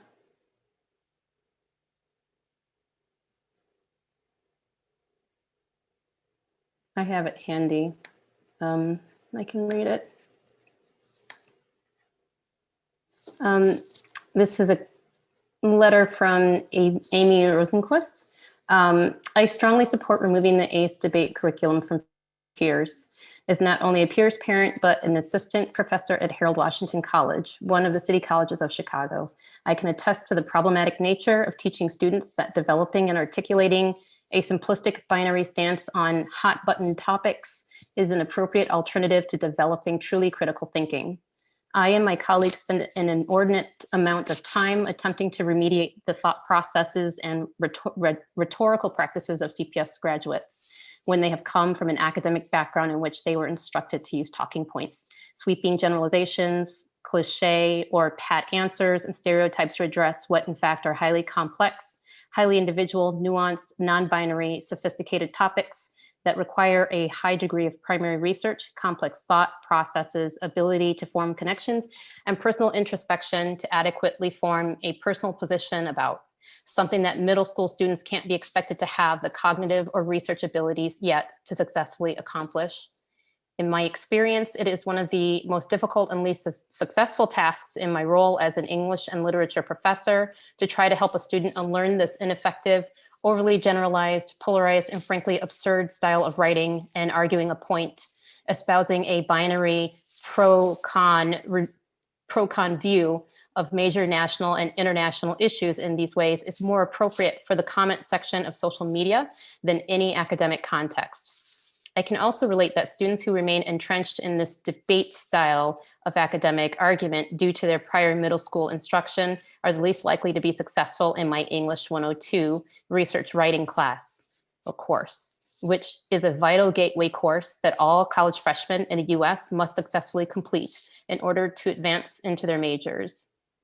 Defending one's beliefs and positions on a wide variety of topics in an accurate, formal, articulate, well-researched manner is a valuable and vital skill, one which I have no doubt the middle school instructors and administration can find better ways to impart to Peirce students. I support the move away from this highly ineffective method, not only for the reasons outlined by parents previously, but also because it is a dramatic disservice to CPS graduates when they advance to college level writing and speaking requirements. Thank you for your time. Okay. I'll just add one more. I'm not going to read the whole letter because I don't have, the person didn't explicitly say to share the letter at the meeting, but I'll forward it to the LSC after this call. It came in right before the meeting, but it's another parent who's advocating to stop the program. And I just want to mention Beth in the chat preferred to share by chat earlier and said that she agrees we have outgrown ACE. Do the best you can do until you know better. Then when you know better, do better. Maya Angelou. Peirce is on an incredibly important anti-racist trajectory. We need to keep moving forward on this journey. Peirce can be proud to model what is possible in CPS. Okay, so that concludes our public participation portion for ACE. At this juncture, I want to thank everyone for the comments. And I want to acknowledge the families that spoke and have continued to speak up regarding their concerns. I'm sorry that you have been in the position to keep pushing to be heard on this matter and to have to do so publicly. The harm your families have and continue to experience is not in alignment with our stated values as an anti-racist, socially just community. The voices of the families tell us that the materials and curriculum presented by this vendor have had a huge emotional and mental toll on Black, Brown, and diverse learners at our school.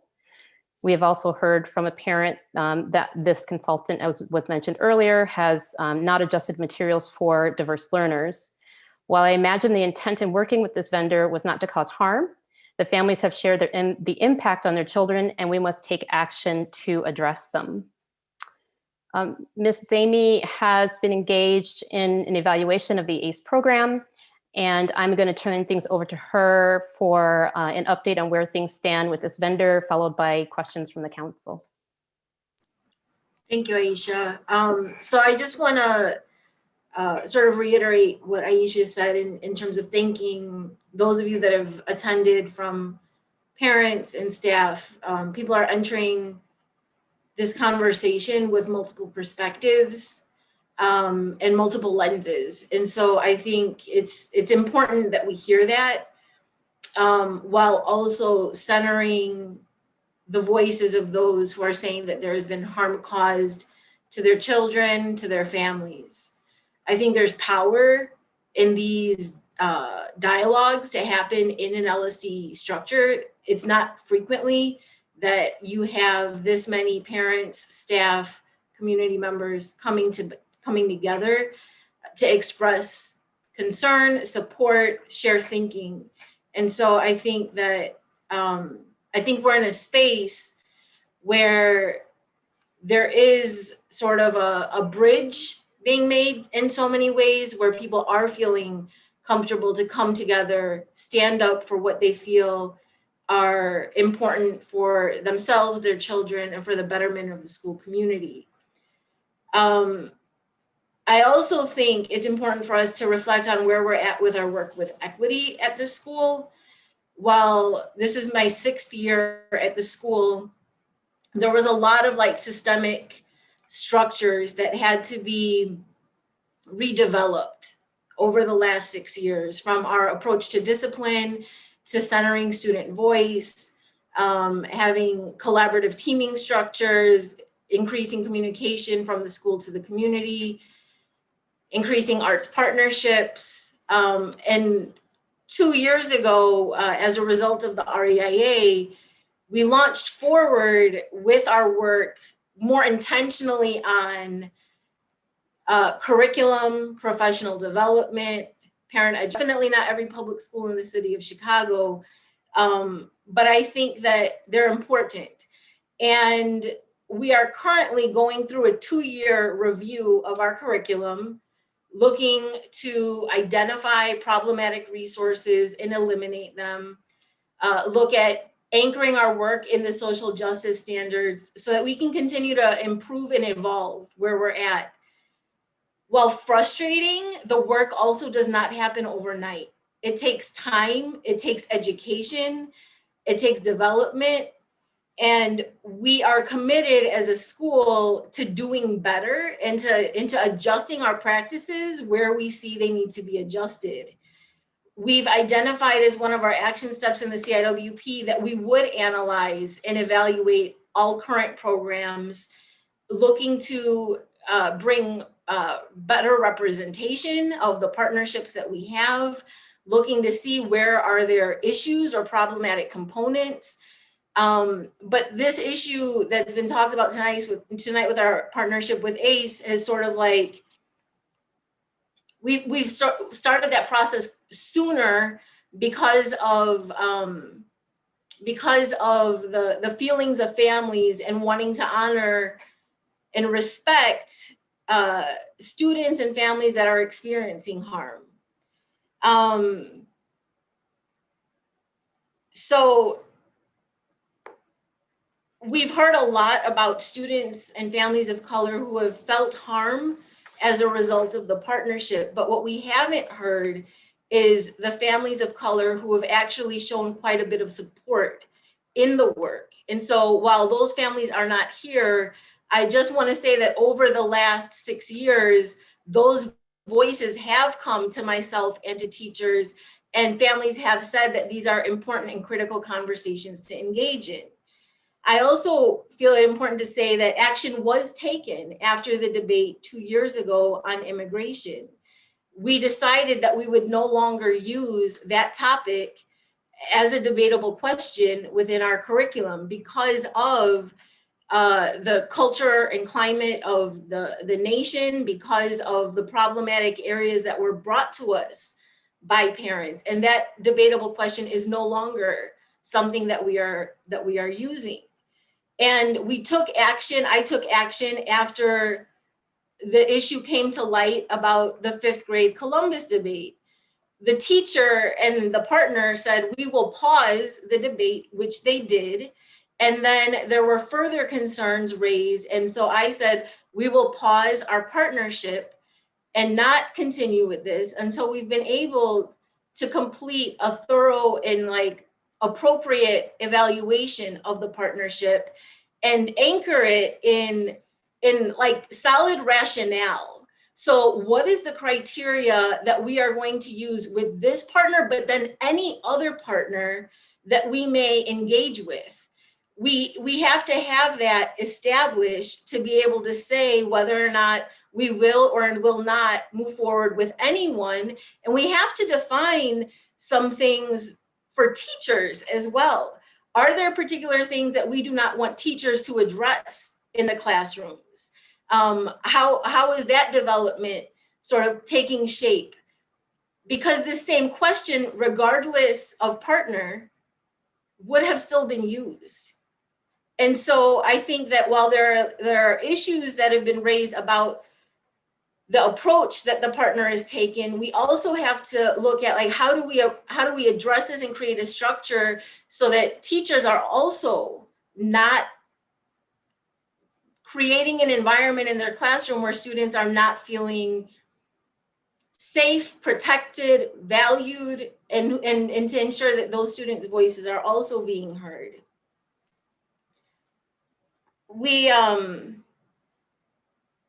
So moving forward, the criteria for evaluation of partnership will be finalized, and the partnership as a whole there will be a final decision made on will we ever partner with argument-centered education or not. That will happen. And the feedback and the information that came tonight, along with the parent survey and the student survey, and my conversations with staff and then the staff letters, those will all be used as pieces of information to help inform where we're moving forward, how we're moving forward. But then we also, as was stated, need to define any partnership. What are the expectations of the teacher and what are the expectations of the partner? I'm hearing things like the partner is not differentiating for students with IEPs or English language learners. It's not a current expectation of the partner. That's an expectation of a special education teacher who is there to modify curriculum for their students. General education teacher drives the instruction, special education creates the modifications and supports. Same with teachers who are English language learners. And so what are the expectations that we have for a partner and for a teacher? And I just to sort of like wrap up, I think the work is not easy. We need to continue to commit to grow, to do better. As Elizabeth had put in the chat, sort of you don't know what you don't know, but as you know, you need to do better. And so that is something that I am committed to as a school's principal, and I know that my staff is committed to. So I think that we're in a good position in many ways as a school community for these conversations to be taking place, and we will have resolution. So thank you all for being here.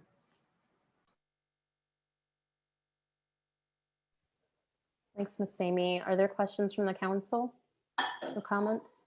Javi? I wanted to thank all the community members who spoke up. So one of the I specifically want to speak to the difficulty that it comes, that the difficulty in someone who has experienced racialized harm to speak up. And for context, I'm doing this primarily for the community who is at this meeting, because I've already shared this with the LSC in a different forum. I am someone who has been who has felt racialized harm by this specific topic. My father is an indigenous Mexican of Zapotec descent. So when we're talking about Christopher Columbus, we're not actually talking about, so we can pretend we're talking about Christopher Columbus, but what we're talking about is colonialism. On his first trip to the New World, he captured indigenous people and brought them back. On the second trip to the New World, he captured 500 indigenous people and started establishing a slave trade. When we discuss Columbus as a debatable topic, we are dehumanizing people of indigenous descent and the millions of people who died as a result of colonialism and the millions of people who were enslaved because of colonialism. And it's not a historical topic, it's a issue. Colonialism is an issue that people are living with to this very day. My father, due to the effects of colonialism, suffered from depression and alcoholism, and it ultimately killed him at the age in his 50s. So I also want to speak to like the continued harm that happens at a meeting like this, after parents have spoken up and said that students have been harmed, children have been harmed, families have been harmed. And then we are still debating how much harm is acceptable, how much harm is okay because one or two students have benefited from a program. And I ask you to put yourself in my shoes and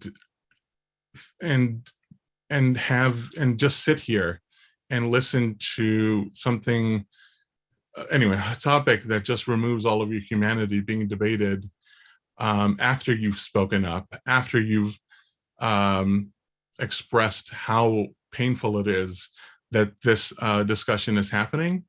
I am I'm speaking as someone who has power as an elected LSC member, and I have no faith that my having spoken up before and having spoken up and speaking up at this meeting is going to change very much. So that's all I got to say.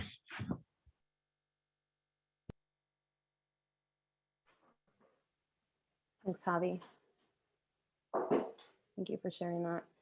Other comments or questions from the council?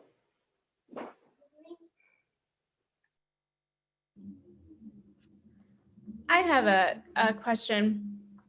First, thanks to everyone who has shared. I think this is, not being familiar with this program and, the way it works, this has certainly been very informative just to understand how it works as a community rep. I don't have kids at this school who are, involved in it in any way. So I think one of the things that really stuck out to me in this conversation was it's not the fact that we are talking about some of these topics, it's the way they're being addressed. And so, Ms. Amy, that one of my questions to you is, you said 2 years ago, it was agreed that this immigration topic wouldn't be used, but it sounds like it's not as much the topic as the resources that have been given, the articles used, and the way that students were guided through this. So was there any change put in place at that time to say, hey, we really need to look at the way we are, any review of the materials being used, the way that these debates are being held, or was it just the topic that was one topic that was kind of made off limits? So 2 years ago, the focus was on the topic, but there's always a question about resources that are being brought into a classroom. And that's where teachers and partner need to evaluate the resources before they're used. There have been concerns about differentiation, but that's a school-wide issue, even beyond the partnership. That's part of our current school improvement plan, being able to understand the learning style of students, come up with supports that will help them access is challenging, but that's our role as educators to be able to work through that. So I think there's a combination of things. What's been highlighted this time around is, who are we centering in our debates? Why do we center certain topics over others? How do we truly know the impact of something on a student if they are not going to verbalize it? Silence doesn't mean that there isn't impact. And so I think that there's some additional layers that are being brought to light now that we need to think through as a staff.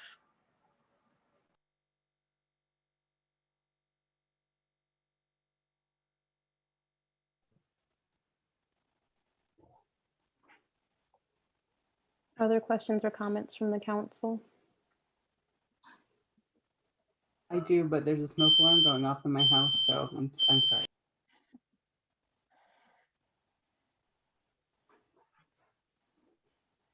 So as this is a matter of curriculum, which is focused on by the PPLC, I would like to make the recommendation that this be moved to a meeting of the PPLC for evaluation, coming back with Miss Amy then making a recommendation of how we move forward, whether we choose to partner with ACE or not. One of the subcommittees of PPLC is, a program evaluation. So I think we can move this program to the top of the list and have, teacher, educator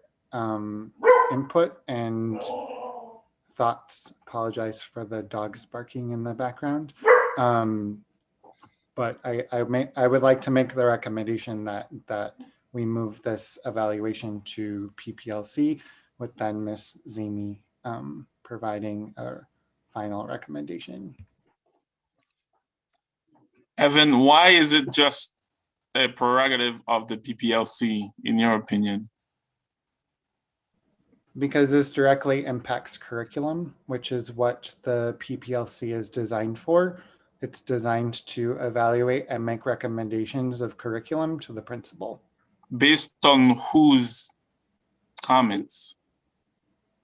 On whose feedback?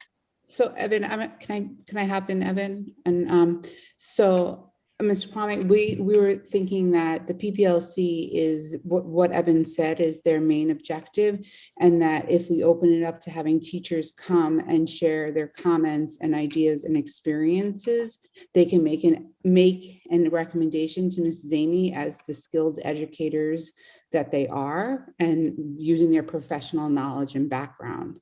So that the PPLC really focuses on curriculum. So we thought that would be the good space to have teachers come and share their opinions and how they feel, and come together as a staff to make a collaborative recommendation.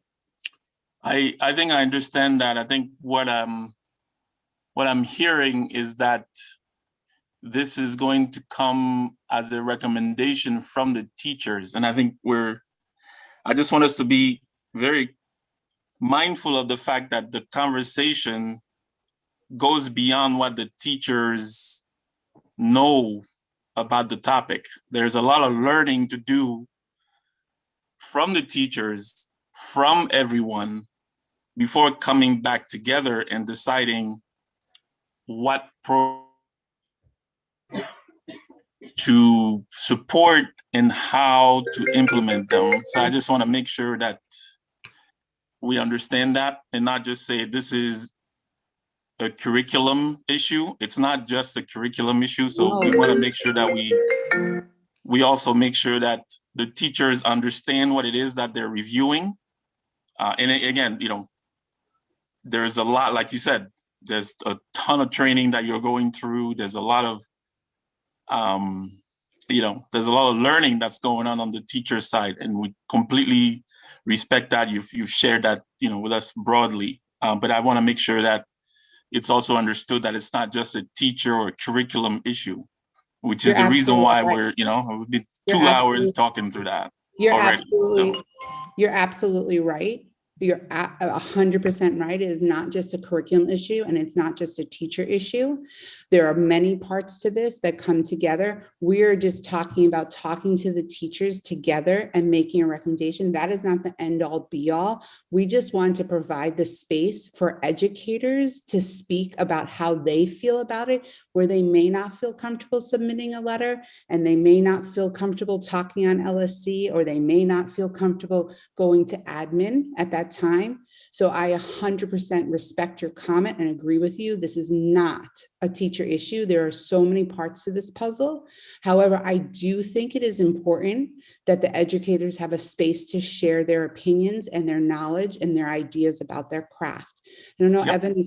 Evan, if you want to add something to that, I want you to know that I do respect your comment completely. I just also want to make sure that our teachers have that space to share, and that we as the teacher leaders can come to Miss Amy and say, hey, some of your teachers feel this way and some of them feel that way. It's ultimately up to you as the leader of the school, but we want to make sure that we get all the data we can and all the knowledge we can and all the opinions you can. Just like we're going to the community and the parents, we want to make sure that the teachers have that voice and that safe space. That makes a lot of sense. So I think that with most issues, so one of the things that's been discussed at this meeting and that we've heard from the public is the importance of centering the people who have been harmed. And so I feel like that has happened a lot at this meeting, and moving it to the PPLC would have the unintended impact of decentering those voices. And that that concerns me a lot. Javier, I hear what you're saying. I think one of the things that we have not heard from tonight are our children. And so as parents, we may have heard from our children, but as a school community, we haven't heard from our children. And so I had sent out a survey to families in 5th through 8th grade and students in 5th through 8th grade. And there's the perspective of the child that has not been shared yet. And I haven't had a chance to review all of the survey data to look for trends. But that's something that I would like to do before even moving forward. In case there are other issues which also come to light from student comments. And so that's where I'm at. I'm not in a position right now to say we are or are not moving forward with ACE. There's a pause on the program. I shared I would like to have very explicit criteria for this partnership along with any other partnership, to make sure that there is a clear system that's in place that we can sort of ground our work in. Yeah, I appreciate that. Another question about the survey that was sent out, especially to the kids. So my son is in 5th grade, and so the first question that he had was, or he told me about the survey, and when I looked at it, it looked very similar to the questions that we as parents were asked. One of them was, how would you rate your experience, your learning experience, and I'm paraphrasing here, but your learning experience as it relates to the ACE program? He doesn't know what ACE is. Experience, he's in 5th grade. So I was a little bit confused about just the wording. I know what the intent was, right? Like, what do you tell us about this program? But it was very difficult for me to kind of explain to him what was asked of him. And also the cover of the survey to the kid started with saying something like, the ACE program has been in place for the past 7 years. We'd like to hear your feedback about the program. For me, I mean, and maybe I'm a little bit biased because this is also part of my job, what I do. You kind of have to give people a little bit more context, especially the kids, because the cover of the survey looked to me like it was identical to what was sent out to the parents. And as you know, I keep saying this, I've talked to a lot of parents. I try, or at least I try, they reach out and I reach out as well. One of the things that, that stuck out was, a kid reading that versus a parent reading that, it wasn't necessarily clear. Now, I also heard from some parents that, it was fine, the questions, they went through together to the questions, and they wanted to make, to make sure that the kids understood what the questions were. But I just wanted to caution about, when we send these kinds of inquiries to the kids, maybe we need to kind of work a little bit on the wording and on the context. Same thing with the parents themselves. Same, the cover of the email, the survey was such that it introduced, the survey's been around for 7 years. We want to know what you think about it. But there was no context around it, right? Like, I mean, why did we send the survey? Is to understand truly what people think about it. But if they don't know that there was an issue about it, or people had brought up some concerns, I was a little bit, concerned that, people didn't really understand what they were answering. Yeah, it's just, this thing's been around for 7 years. Fine, fine, it's fine. There's a little bit of a lead there. So, I think we need to be careful when we do this, to make sure that we ask the question properly. And then I'll make one last point. I apologize for running too long here. But I heard a couple of things, like on some of the comments that some of the teachers had were things like, and I'm paraphrasing that, we really like Mr. Lin, it's, we enjoy, the program, et cetera, et cetera. I actually sat on one of the classes and Mr. Lin wasn't there. So it seems to me that, it depends on, like the way it's being taught. Sometimes he's there, sometimes he's not there. So again, having some consistency around there. And again, I understand that there are several ways to teach. He doesn't need to be there, but it's almost like, well, we give them the topics, but then they're on their own. Which is, I'm assuming there's something to be said there. But again, there needs to be a little bit more consistency around how all of this stuff is being done. And perhaps, like you said, Ms. Amy, it goes beyond just ACE, right? Like I just, I truly believe that we do need to look at that. But this particular conversation is about ACE. Mr. Matthew, I just wanted to track back for a second. I was looking something up because I just want to make sure that my point to you was understood. The PPLC, the job is to provide a powerful opportunity for teachers to lead the discussion on curriculum and instruction and to have a say in budgetary matters.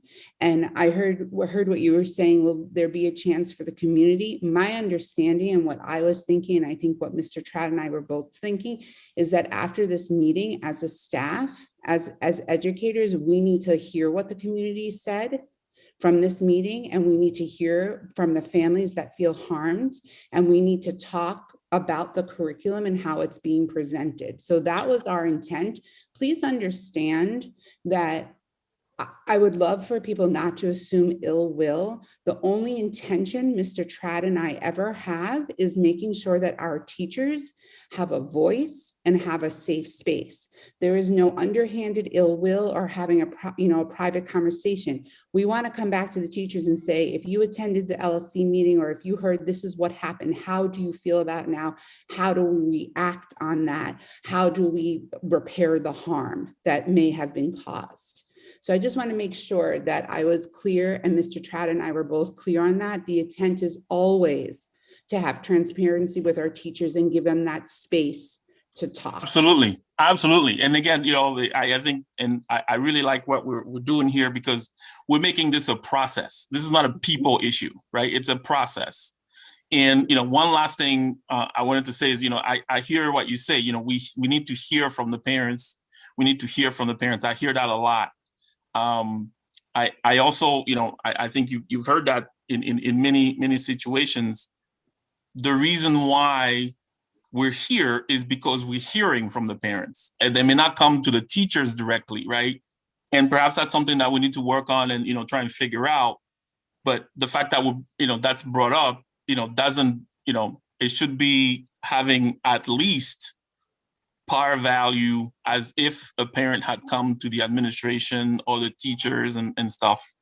And, so I really appreciate, like, I liked hearing from the teachers and all of that and all the comments that you guys had. But again, I think, like you said, it's a collaboration. Yes. I appreciate your comment. The last thing I will say is that I think that the intent is also to give this space, teachers a space to reflect on what they're hearing here and to process it and to really think about how we repair things and move forward as a community. So I really appreciate your comments and I thank you. And I just want to make sure that you understand where Mr. Tratt and I are coming from, trying to provide that safe space. Unequivocally, it's never been clearer. Absolutely. I do have one more question for Lori. As far as funding for this program, how has it been paid for? And assuming whatever the program is chosen going forward, how is it going to be paid for? Well, that's a great question. First, it's been paid in different ways over the years. It's started with support from Friends of Peirce. There were times that we used like leasing funds that we received from renting the building out. There have been times that we've used a school budget. When we move into the principal's report, we'll see that we're faced with a $300,000 budget cut for next school year. And so our funds are going to be extremely limited, and the type of programming that we can even offer next year is going to have to shift. Okay, so it's a combination of Friends of Peirce and then other funding sources that you found internally. Okay. I just want to mention before we move on to additional comments, just kind of a word of a reminder and caution. I noticed in the chat that someone has made a reference that teachers are being called white supremacists. I have not noticed that or seen that in the chat. I would ask other folks if you see some kind of direct comment that there's name calling in any way, shape, or form, that you bring that to the attention of myself or April Browning, who's monitoring chat, or Mr. Lee. But I saw someone mention that in the chat, and I'm not seeing a comment where teachers are being accused of white supremacists, but I just wanted to stop the conversation for a second and just remind folks. Ms. Noble, I mean, we could table it, but I also think we need to revisit some of the chat function, because chat is not public participation. Stack should be public participation. The chat shouldn't be public participation. So I think maybe that might be somewhere some of the confusion is coming from. It's also important that we be respectful in the chat of the multiple perspectives that are being shared this evening. I've seen some pretty disrespectful comments in the chat this evening, and for a council and a school that is talking about harm, the chat is just as powerful in creating harm as public speaking.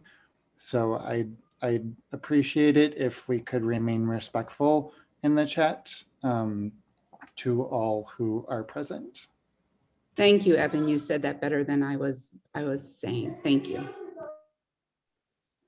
Thank you. And we can talk about, at another meeting, why the meeting in the chat is open, is for that sense of community. And we want people to be able to use the chat and participate, of course, in a respectful way. But again, as I mentioned earlier, I'm not seeing anything. We may, so it's a difficult conversation to have, right? And I hope that we can lead and lean into this conversation with, it can feel, really hard and like we're walking into conflict, but we do so in a productive manner. And I just want to put that out there. I am not seeing anything that's, concerning for me on that level, but I am monitoring for the purposes of our conversation. Ms. Noble, I think we also have to respect that different people are hurt by different things and harm is caused in different ways and people have different opinions. So I definitely think we have to revisit this. Of course, yes. And if there's something in the chat, again, please flag myself, flag Mr. Lee, flag April Browning, and we will address it. Sorry, Javi, I think you were going to chime in before I interrupted. Yeah, I just have one quick comment. While I appreciate that the students have been surveyed and don't want to devalue their opinion, I go back to what was said in public participation, that I'm sorry.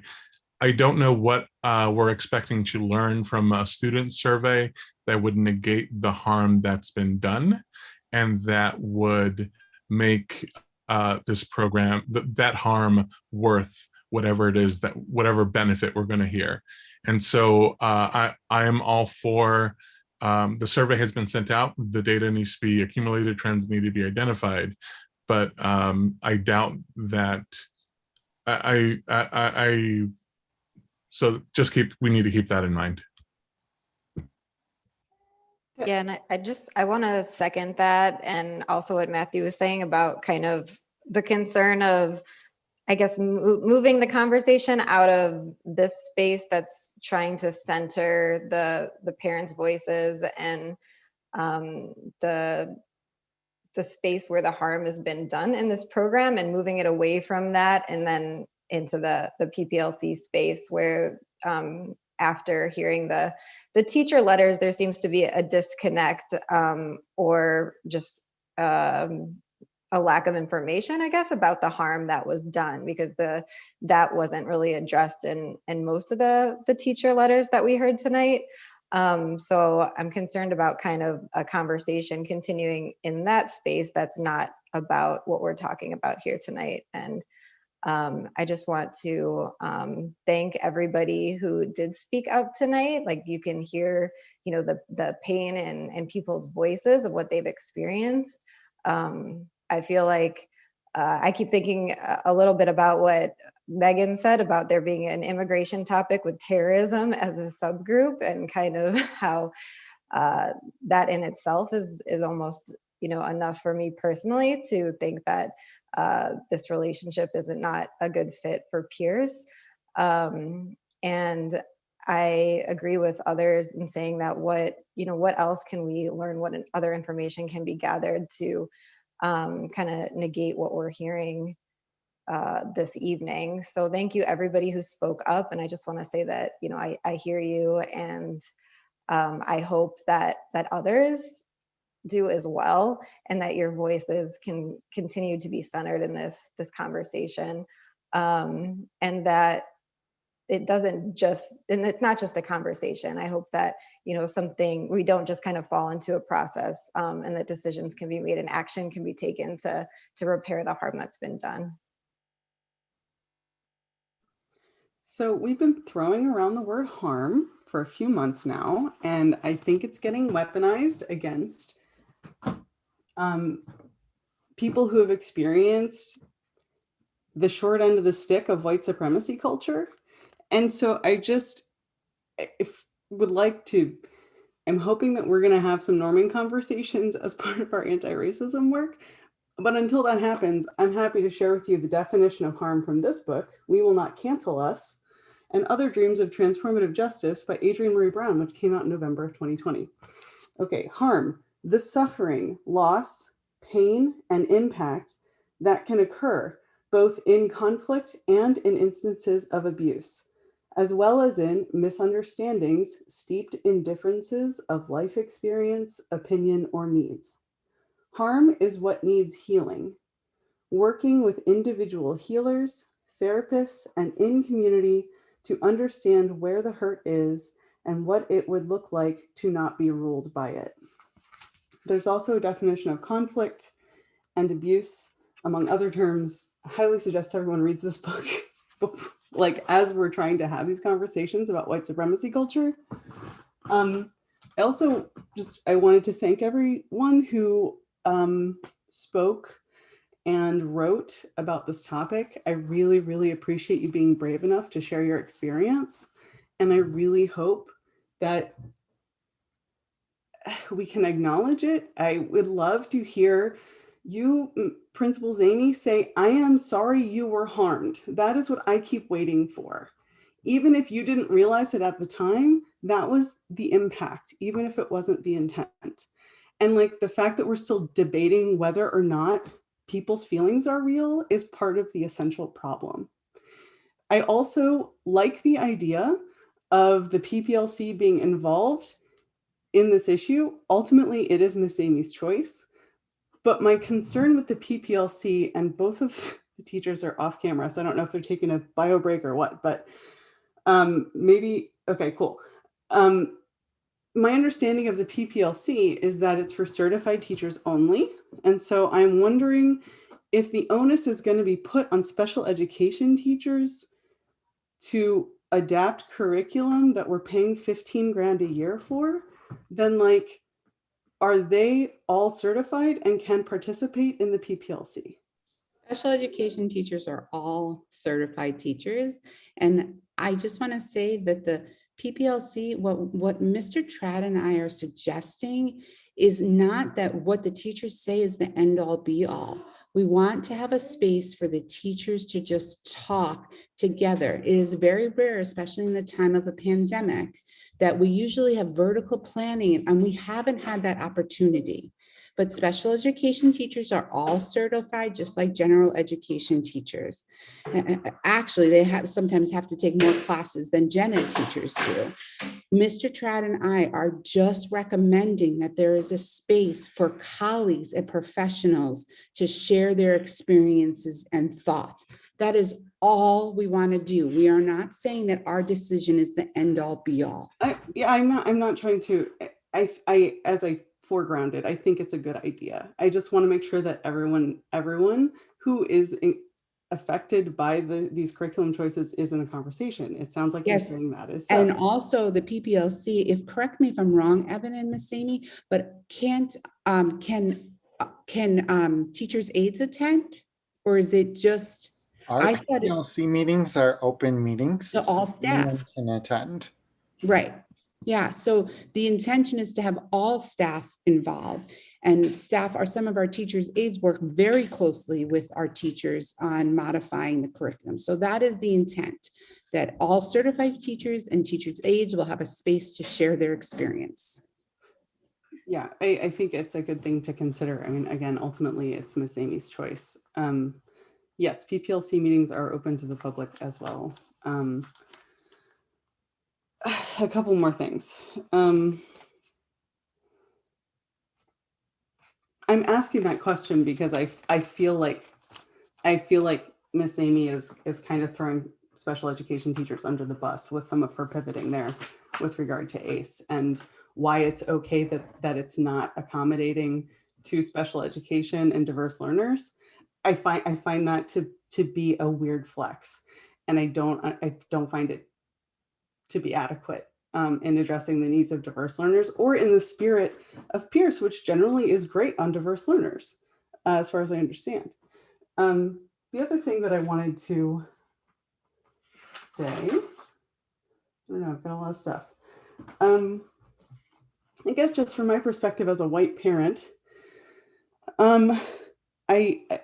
to echo what Christina Wood said earlier about like this harms not just Black and brown children, but it harms white children as well. Not that I need to like really stick up for the white kids, but like, you know, I don't want my son to grow up siding with empire. And when we're formulating a complex issue like the legacy of colonialism as a binary debate about Columbus, hero or villain, what we're doing is implying, by treating that as a debatable question, we are implying that the violence of empire is possibly good. And if we do,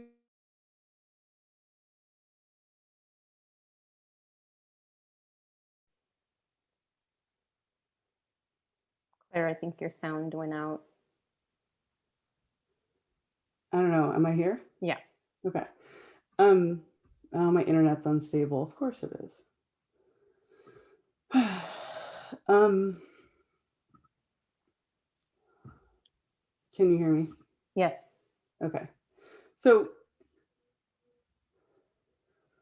So if we continue with these kinds of what I would consider intellectually dishonest debates, what we're saying is that whiteness and violence are central values of our curriculum, because instruction that parses the violence that white people commit as debatably good communicates to children the message that the violence of empire is acceptable. And this is the same violence of empire, state violence, which murdered Adam Toledo, another child of CPS, a peer of our own children. A straight line canon should be drawn from one to the other. And if that's not enough for us to do something else with critical thinking curriculum, with argumentation, then the paltry offerings of ACE, then I don't know what else to say. I don't know what else we have to say here. That's it. Okay. Thanks. And just another reminder that, again, you know, we're naming folks that we're doing so in a way, you know, that I just want to kind of caution how we address some folks, school administration, whoever it is, in our conversation. But it's 8:41, and I appreciate the comments that have been shared. Ms. Damey, do you have any final thoughts or comments to share on ACE? I think, Claire, what you said was helpful for me to hear. I guess I didn't realize that like that message was not coming across. And I think you're right that there needs to be some explicitness in saying, I'm sorry that people within our school community have felt harmed. That's not what I would want for our families or for our children. So thank you, Claire, for sort of calling that out. And I apologize that I was not clear in saying that. I think the program is on pause right now, right? So I know that there's a desire to have like a definite answer, like where are we going? I feel very strongly that we need to have a set criteria that bases all of our decisions in programming on. For me, indicating the program on pause is that the program is not happening in our school right now. So that's where I'm at, right? Like that's a pretty big stance to take as a school administrator, because I have heard from families, and I want to make sure that I am holding those families and their experiences in a very like special place, and not having done that, I think would put us in a very different space. So there will be follow-up. I don't say things and then not follow up on them. There will be follow-up that will be communicated to the school community. Thanks, Ms. Amy. Bill? Yeah, hi. I just wanted to, I sense that we're wrapping up and I haven't said anything. So I just want to say up front that I am very glad to hear and that the way in which we're continuing to center the voices of the families of color. And I agree with them that I think it was Dory that maybe said that I think we've outgrown ACE. And I just want to say as an LSC member, I know it's not our vote, that we're not voting on it, that it's Lori's decision, but I just want to put it out there. That's my stance. I'll also just want to briefly say that I'm really glad that we're having this conversation, that this is an exciting step, as challenging as it is, to continue to see the ways in which all voices are being represented, or many more voices than I'm traditionally heard on the LSC. And I think that that is something that I would say is indicative of a movement towards an anti-racist school. It may not feel that way. We've been on this journey for a few years, but you know, the notion of curriculum in an anti-racist school is something that is shared across everyone. And that doesn't mean taking it from people who have traditionally held it. It means sharing it. It means everybody sharing it. And so I think that, I guess I will just say one other thing, which is that in the work that I do, training teachers to be anti-racist and working with teacher ed programs to be anti-racist, it's that when you lay a lens of anti-racism, like any lens, when you put it on something, it exposes things that had not been seen, brings things into light. And I think that this is what we're seeing in this process. And so I think the question I try to ask myself in this work that I think we can all ask ourselves is, how do we want to respond when we see it? I think there's a way in which some people don't believe we're seeing it at all. And some people are saying, how could you not have seen it? It's been there all along. And I think the question we have to ask ourselves as a community is, contracts are optional. We don't have to have the contracts that we have. We can change those, but the community this is who we are, and I think that there's a question that we all have to ask ourselves is, how do we respond when we see the anti-racism when we see white supremacy culture brought to light? How do we respond? I don't have the right answer. I mess that up a lot myself. But I want to sort of give grace to everybody in the community to try to continue to struggle through it. It's hard.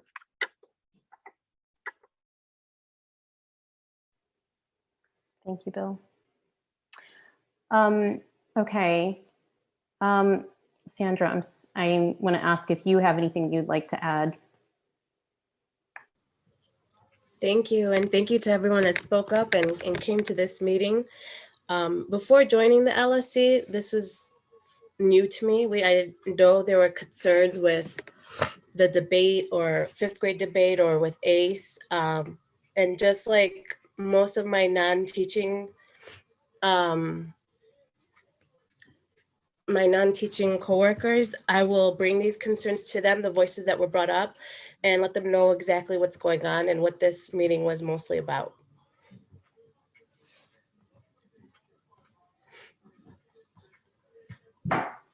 Thank you. Sorry, I had to get a bedtime kiss. So I reached out to the council earlier about sending a response to the letter I received from Mr. Lin 2 days ago. And I'd like to share with the council the response that I will send. Thank you for your letter. As chair of the LSC, I respond to and represent the concerns voiced by the Peirce community. Issues raised regarding curriculum fall within the scope of PPLC.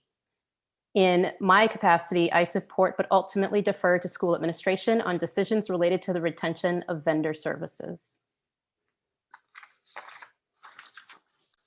Okay, it's 8:48. I just want to check in and say pause for a bio break before we move on to the next agenda item, which is to approve the budget meeting later for May. So maybe if we can take 3 minutes, does that work for folks? Is that enough?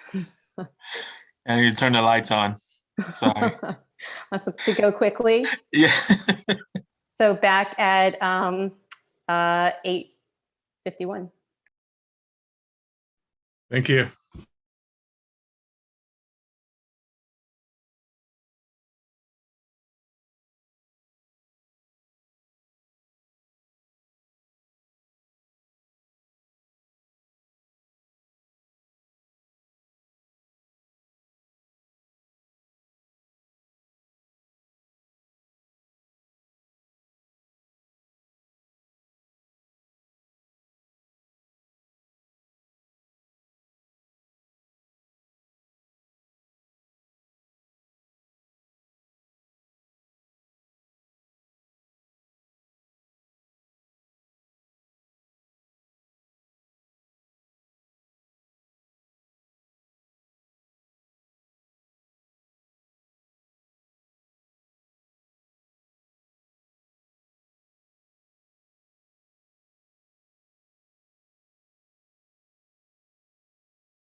We're waiting for some other folks to come back or turn on their cameras.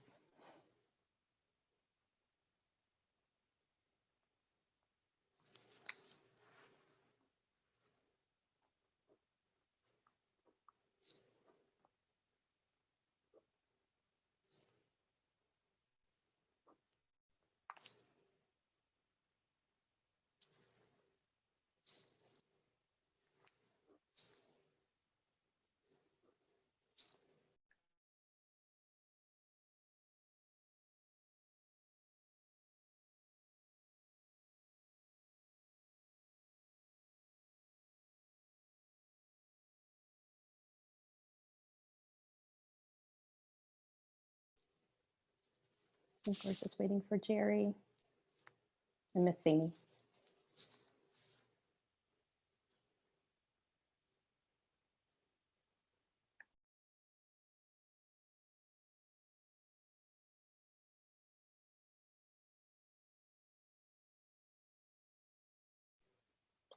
Okay, I think we should move on to the next agenda item, which is discussion and vote to approve the budget meeting or LSC meeting change of date. For the folks that are listening, CPS handed down budgets about a week and a half ago, and those budgets have to be approved by May 19th. So we are going to vote on the meeting date of May 13th at 6 p.m. for Ms. Amy to present the budget for the upcoming school year. So is there a motion to approve a budget meeting on May 13th at 6 p.m.? So moved.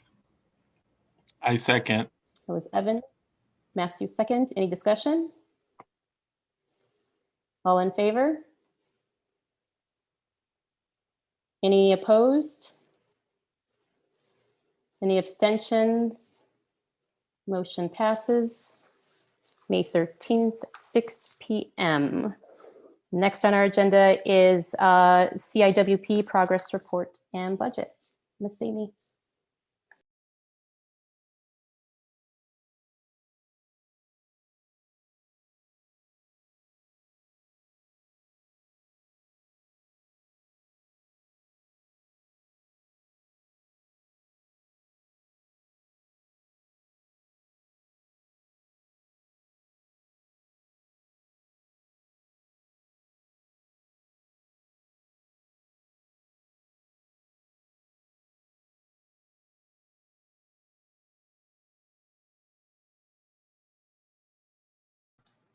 Okay. I think you can hear me and you can see my screen. So I am not, just because of time and knowing that we will be coming back to CIWP and budget, I won't go through everything, but there are a couple of things that I feel are important to highlight. First, I don't know how many of our members of our school community knew Hanifa Mohammed. She was a longtime educator at Peirce School. We learned yesterday that she had passed away. So I just wanted to take a moment to acknowledge Hanifa and her contributions to our school community because she had been a staple of our school.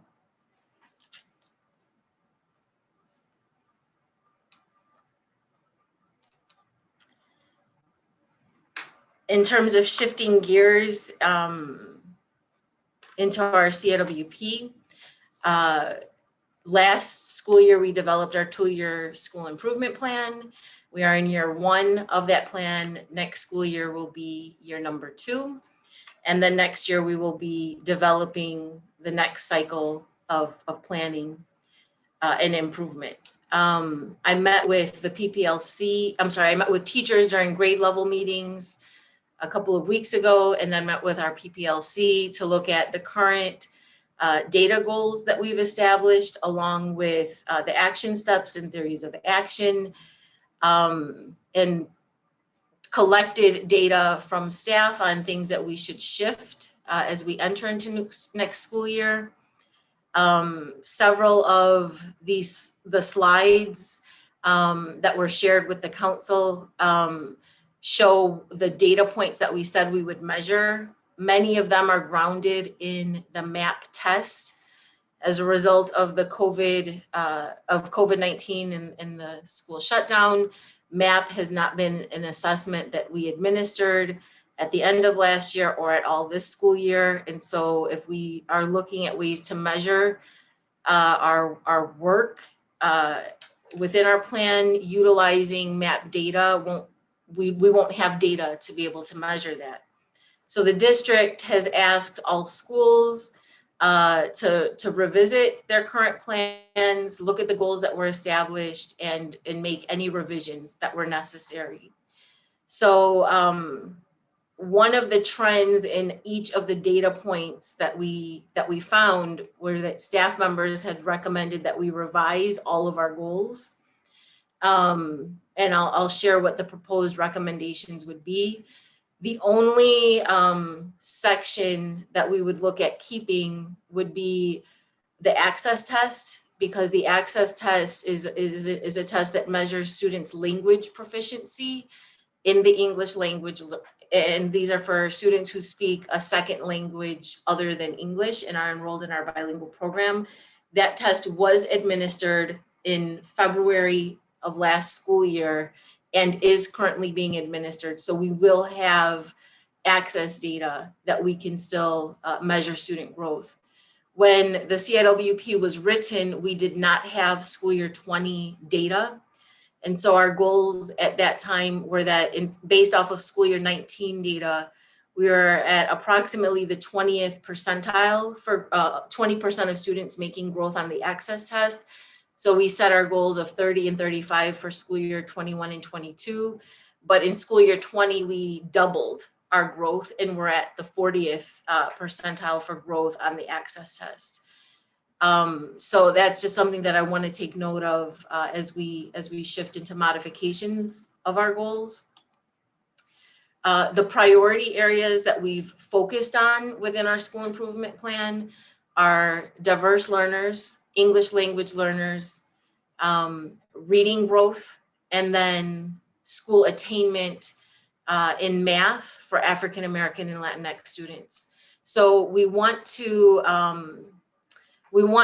revise those goals using the same priority groups that have been identified, but utilizing the on-track measure instead of using the MAP test, and looking at on-track rates for English language learners, students with IEPs, Latinx students, and African American students, and then keeping access, but acknowledging that we will likely see some backtrack as a result of the shutdown, but that by the end of the school year next year, we would expect that we would be back to the 40th percentile for growth, possibly higher. So this isn't final, this is like a draft of where we're at.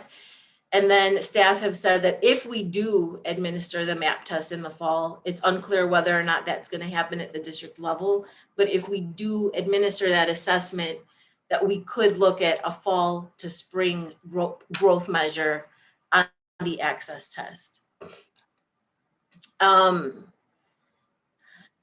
I'm not going to go into a lot of detail right now unless the council would like me to. And maybe I should ask that before moving forward. I know that like 3 hours, my brain is exhausted. I don't know how you all are feeling and how much you want to just like look through this, think about it, and go into more detail at the budget meeting. Or if we want to schedule a separate meeting. I guess I'm curious what the council would like right now. I just have one question. Why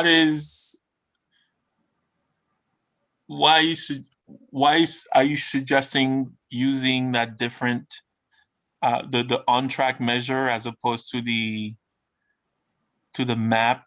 Or because the MAP didn't get the test? We don't have data, and we don't know that we'll have data next year. Yeah. And the only data point we have right now is on track. Got it. And these numbers that you're showing there, these are percents. Correct. Or percent. So they're not percentiles. No. Just okay. Thank you. I have a question about those numbers too. And sorry, this isn't answering the question that you just asked, Ms. Amy, but my understanding was that those MAP metrics were focusing on Latinx and Black students because they were scoring lower than the average at Peirce. But here we don't have that situation. So how are these metrics actually going to tell us if we're closing that gap between? That's the challenge that we have when we're looking at a standardized assessment versus classroom-based assessments and attendance data from students. That's a challenge when we don't have that standardized assessment. And so we needed some form of a quantitative measure. And this is one measure that we definitely can use that we have access to right now.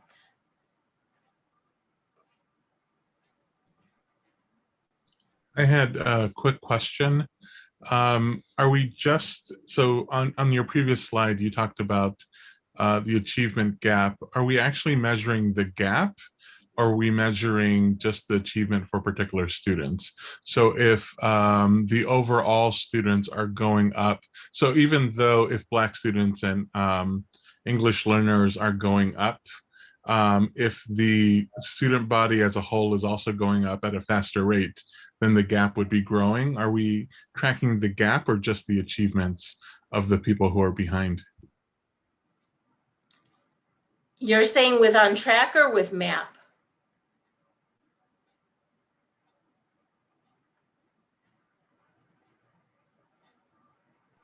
Sorry, I was muted. The On Track.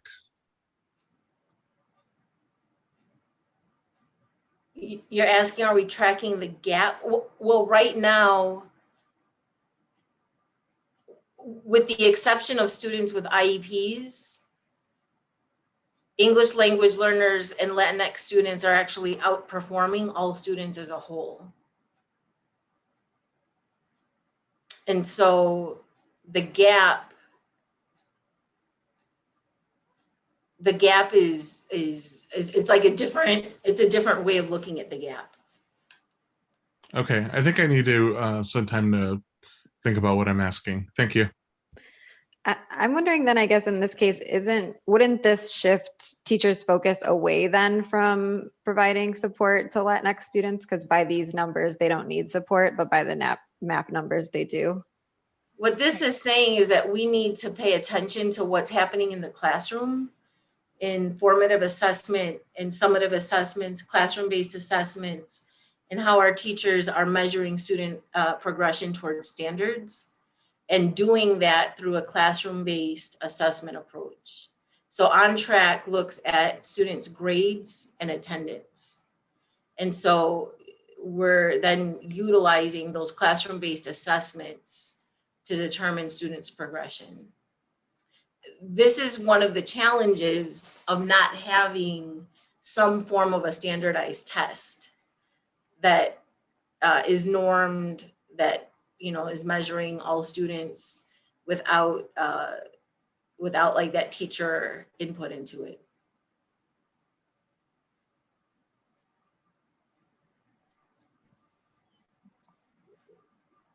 Relatively speaking, what are your thoughts on our ability to achieve these goals? I think these are achievable. These are achievable goals. I do. I think these are achievable.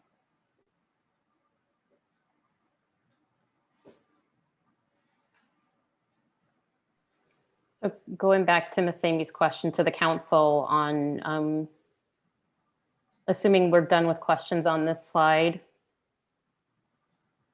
I don't want to rush anyone if there are more questions.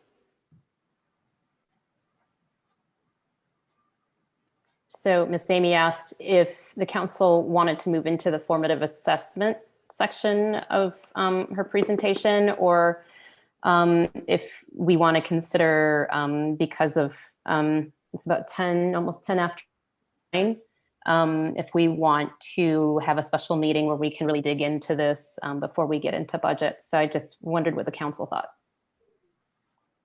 I think unless Ms. Zimi, there's something in there that you would like to point out, or there's something that either bothers you or that you again want to bring up to the council, I think we can move ahead.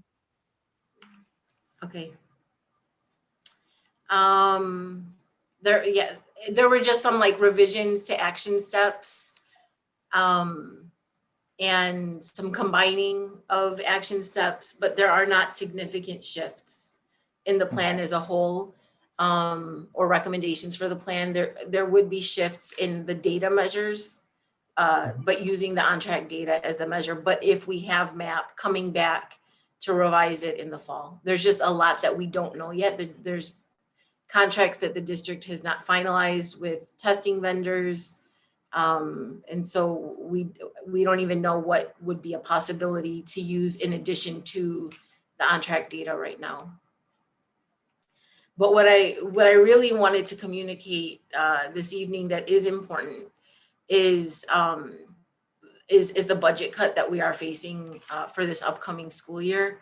So the school receives funding from different levels: the local level, which is city funds; the state level, which is considered supplemental aid; Title I, which are federal funds. Then this year we're receiving stimulus funds, we're receiving an out of school time grant, and then we also receive board funded positions. So those are positions that the school does not pay for, that the district pays for, and that includes like pre-K, special education, principal, clerk, counselor. There's some like district funded positions that don't come out of a school's budget. So our poverty rate is what's used to calculate state funding. And I've included historical data which shows how the school's poverty rate has decreased over time. So currently 48% of our students are considered to be qualified for free and reduced lunch. And then our poverty index, which is used for federal funds, continues to decrease as well. The district stance is that once a school falls below 40 on the poverty index for 2 years in a row, that the school is no longer eligible for Title I funds. And Title I comes from the federal government and gives discretionary dollars for the schools to allocate to support some specialized programs. And then that's what also supports our Parent Advisory Council. So with the current allocation, you'll see that you'll see what looks like an increase in student-based budgeting dollars of 134,000, but that's not really a true increase to the school, because what that covers are staff salary increases. So once the salary raises go through, that money's gone. You really don't get any additional dollars there. Because our poverty rate has decreased, we are losing close to $50,000 in supplemental state aid. And because our poverty index has decreased, we are losing $250,000 in Title I funds, and we would no longer have a Parent Advisory Council next school year. The district last year for the first time gave us this Title II reduced class size fund. It's sort of to offset a school's budget when they see that we're moving in a direction where Title I funds would no longer be available. So they've allocated $40,000. Not all schools receive that as sort of like a way to help the school. Bilingual education would continue to receive $1,000 for the Bilingual Advisory Council. And we would still receive $51,000, which would go towards covering pre-K teachers' preparation periods. So while this shows a net of $168,000, really a decrease, it's truly that $300,000 decrease in our school budget, because you can't look at the SBB increase as impacting the school in a positive way.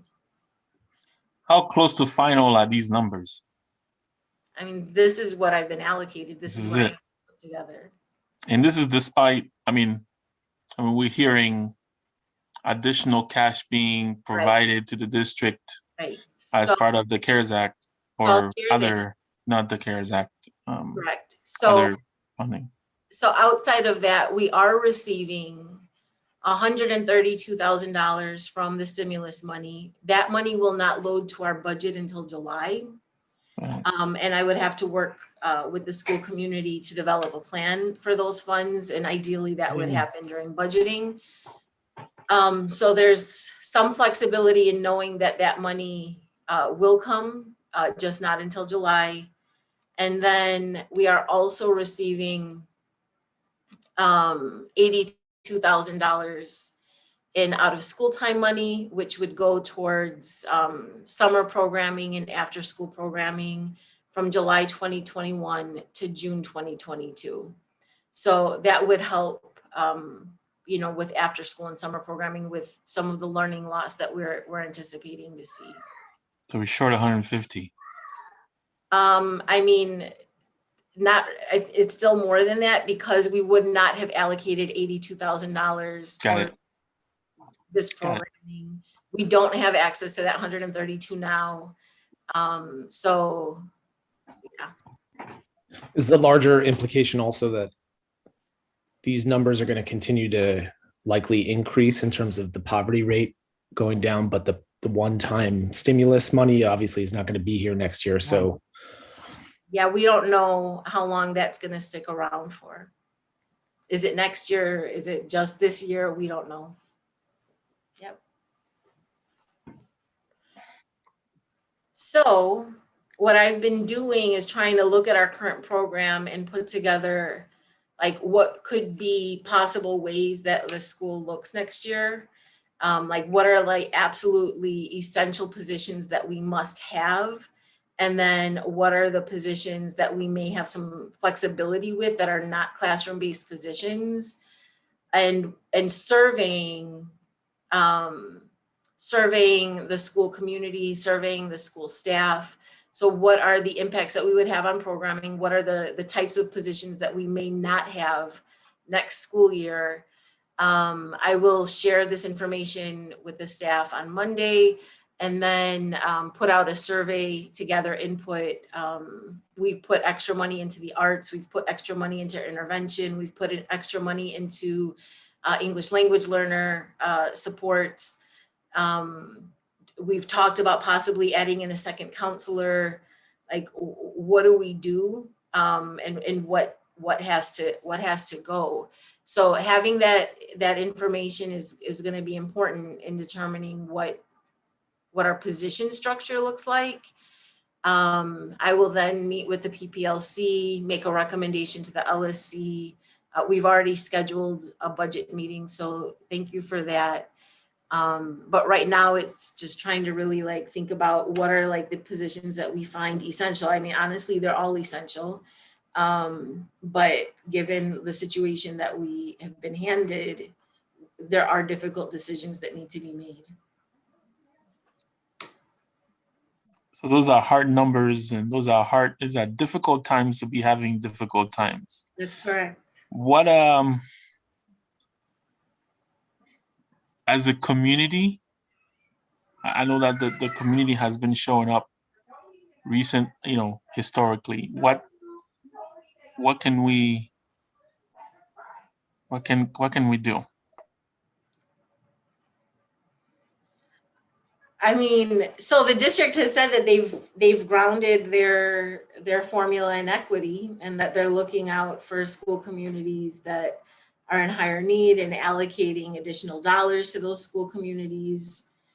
It's hard when within your own school community, like you're seeing the impact that that's going to have here. I mean, at the end of the day, having additional dollars put back into your budget is what's needed.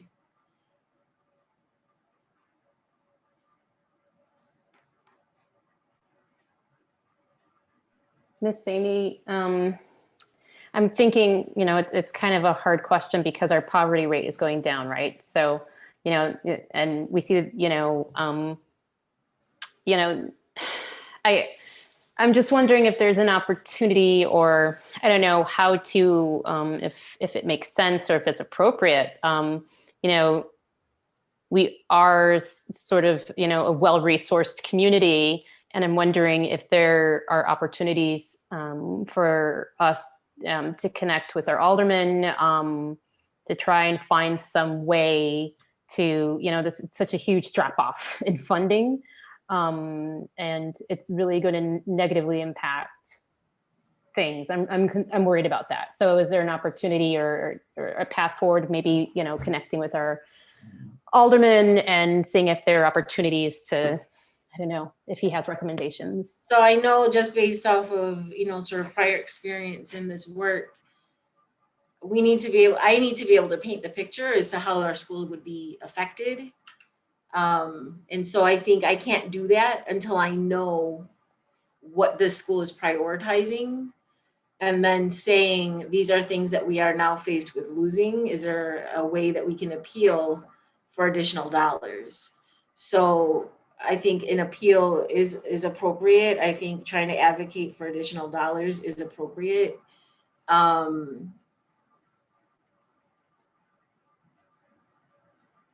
we're not like I need to have like a plan and be able to show impact before I can do that.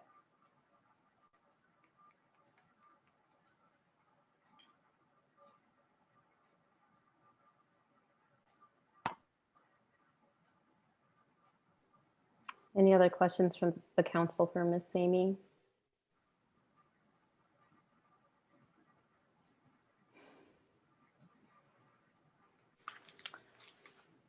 Okay. Back over to you, Ms. Samey. I mean, did folks want me to go through the principal's report at all? Probably to cover, some of the health and safety, COVID, okay, and cleanliness. Okay. So safety committee continues to meet every other Friday and review input from staff members, or questions that they're having or areas that we need to refine our process. We did have 2 COVID positive cases in our school community. We did not have to have any pods quarantine as a result of those 2 positive cases. And so I think we saw how the system works for the first time, which I think there's always some uneasiness when you hear that there are positive cases within the school building. But I think this also spoke to sort of the reality that we're in, and that we will continue to receive notifications. It's unlikely that that we won't. I would love to say that we will never experience this again, but it's possible. But the protocols that were in place were followed, and there was communication to the staff and to the school community. I shared where we're at within our grade level meetings and in our flex day session. Teachers are shifting their review into an examination of the Illinois social studies standards, and looking at the topics that are being addressed in the classroom and looking at ways that those topics can be shifted. What are topics that we no longer will teach, and then what are topics that we want to bring in to the classroom. And then this week, there's been the mandatory civil rights, sexual misconduct training for pre-K through 8th grade students. Families were able to opt out of that training if they did not want their child to participate. Our teachers continue to prepare for the evaluation site visit, which would be fall of 2025. I actually don't think that's correct. Sam, is fall 2025 correct? I thought it was fall 2023. Are you on here? He responded in the chat, 2023. Yeah, okay, thank you. And then we are sending 20 staff members through IB training between now and the end of the school year. And our next round of Peirce partnership meetings will take place in May over the course of 2 days, 1 day per content area team. Sabor Latino continues. This Friday will be the last round. People have said that they've had a great time attending the sessions. I know Javier, I think you are hosting a session this coming Friday, or you hosted it last Friday? Tomorrow I'm teaching Tomorrow. Nick Okay, Osole. cool. And then 8th grade pictures will be taken on May 18th. Students already took their graduation pictures, but then retakes will happen then.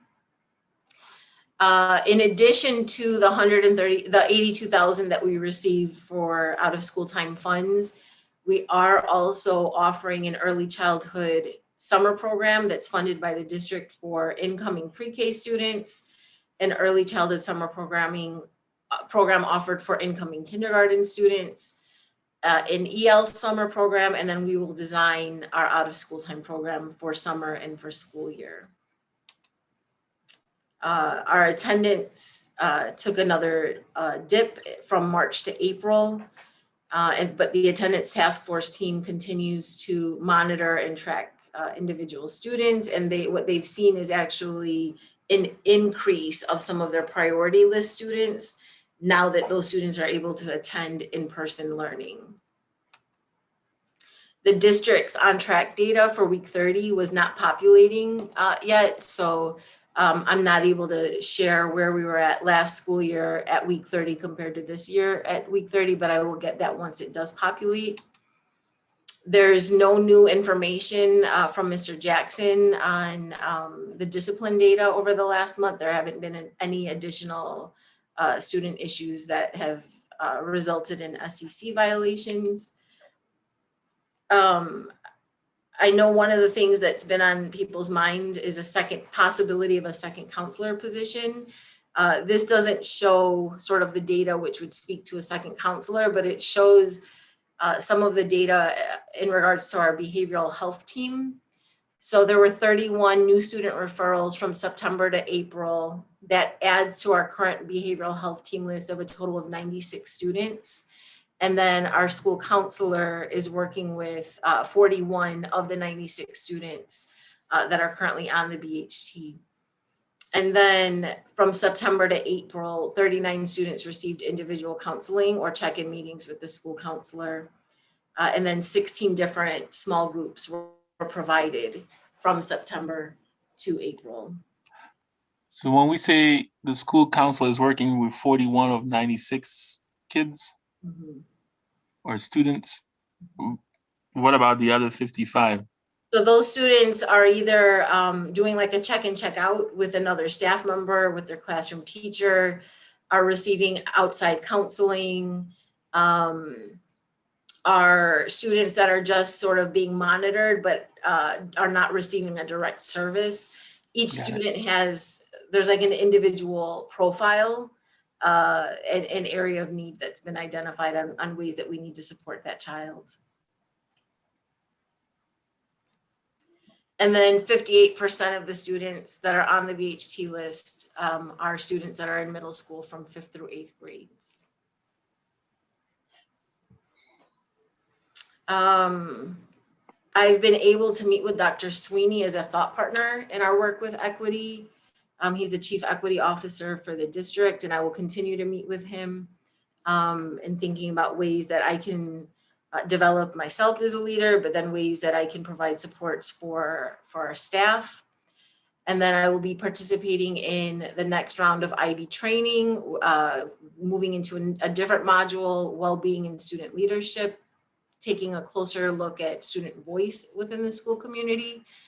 And then the district is now having some school leaders go through anti-bias training in interviewing, and administrators have been selected because they paid in interviews for some of the district-wide programs. So like interviews for the principal eligibility process, interviews for the principal residency. The training was helpful and made me think about like ways that some of the things that were sort of like talked about could impact school-wide hiring practices, not just district-wide hiring. And then this last page lists some of the important dates that are coming up over the next month. So I will stop there. Ms. Amy, thanks for that. A quick question about the COVID cases and just how those are communicated. When messages go out to the community, are you using Aspen to send those out? How does that work? Because some families didn't see the communication about the second instances.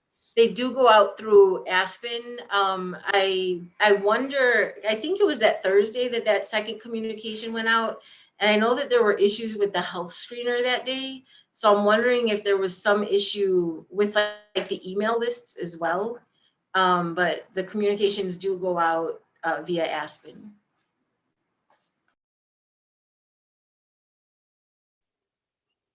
Any other questions from Ms. Amy from the council? More kind of like, how are we doing? I mean, we got, this is our first full week back, or second week, I'm sorry, with the hybrid program and whatnot. Can you speak a little bit to that? Have you heard, that same question for Evan and Jerry. How are things going at the school? Is this something that's working? Is this something that's not working? Like general sentiment. I can say this week was my first week having kids 4 days a week. I was quite apprehensive about it, and I shared that with Miss Amy. We had many conversations. We are quite COVID conscious family, and with me expecting even more so. But I have to say that this week has gone smoothly. I've felt okay with it. Between the shields in my room, the air purifiers, the windows open, I've felt okay with them. Also on the safety committee, so I've given a lot of input into cleanliness and what have you. For me, the only hiccup I had today was inclement weather. Because I'm new, not a new teacher, but I'm new to the hybrid program. I didn't know what to do. I went outside and grabbed kids that were in my class and was like, okay, I think I get you. So, that was my only hiccup. And I talked to Miss Miller about it. It's just saying, we need to reiterate that some of the teachers that just came back may not be familiar with the inclement weather. But overall, I have to say that I've felt pretty safe. When I saw that there were 2 positive COVID cases, I was a little bit unnerved, but I also tried to talk to myself to trust the science, trust the vaccine, trust the precautions that were taken. I've also think that the safety committee has done a really good job of getting input from teachers and trying to respond as quickly as possible. We definitely have some areas that we need to improve. Some things were brought to us by teachers today that we need to share at safety committee. But all in all, I think that as a community, as teachers, we're moving in the right direction to try to make it safe for everyone.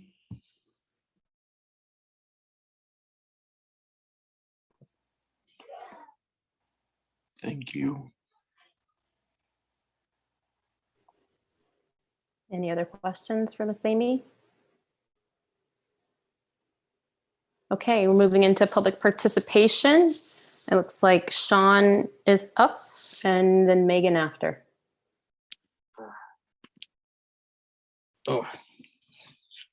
Thank you. So I kind of just wanted to comment on what I feel like.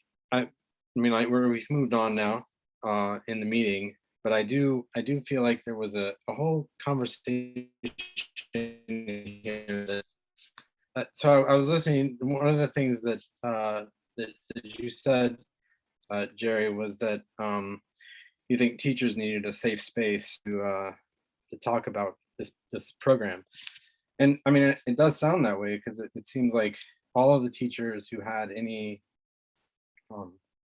criticism of the program had to give that criticism anonymously, and that says something about the way that criticism is being received. So I mean, I hope there is a place for teachers to feel open and safe to give sort of honest feedback on this. But I do think it's also important to have the same kind of space for parents and students to do that. And when I said something about white supremacy culture in the chat, and there's been some conversation about that in the chat, this is a concept that is kind of clearly at play in our interactions here tonight. I mean, there's one of the things that Matthew mentioned was this survey that we're relying on for data is a terrible survey. It's a survey that's got it's a push poll, basically. It's sort of asking people what you think about, basically it gives you the opinion you should have in the question. But I think tonight, just like what really feels like a very dispassionate response to reports of harm, make it really clear that this is still not a good venue to report those harms.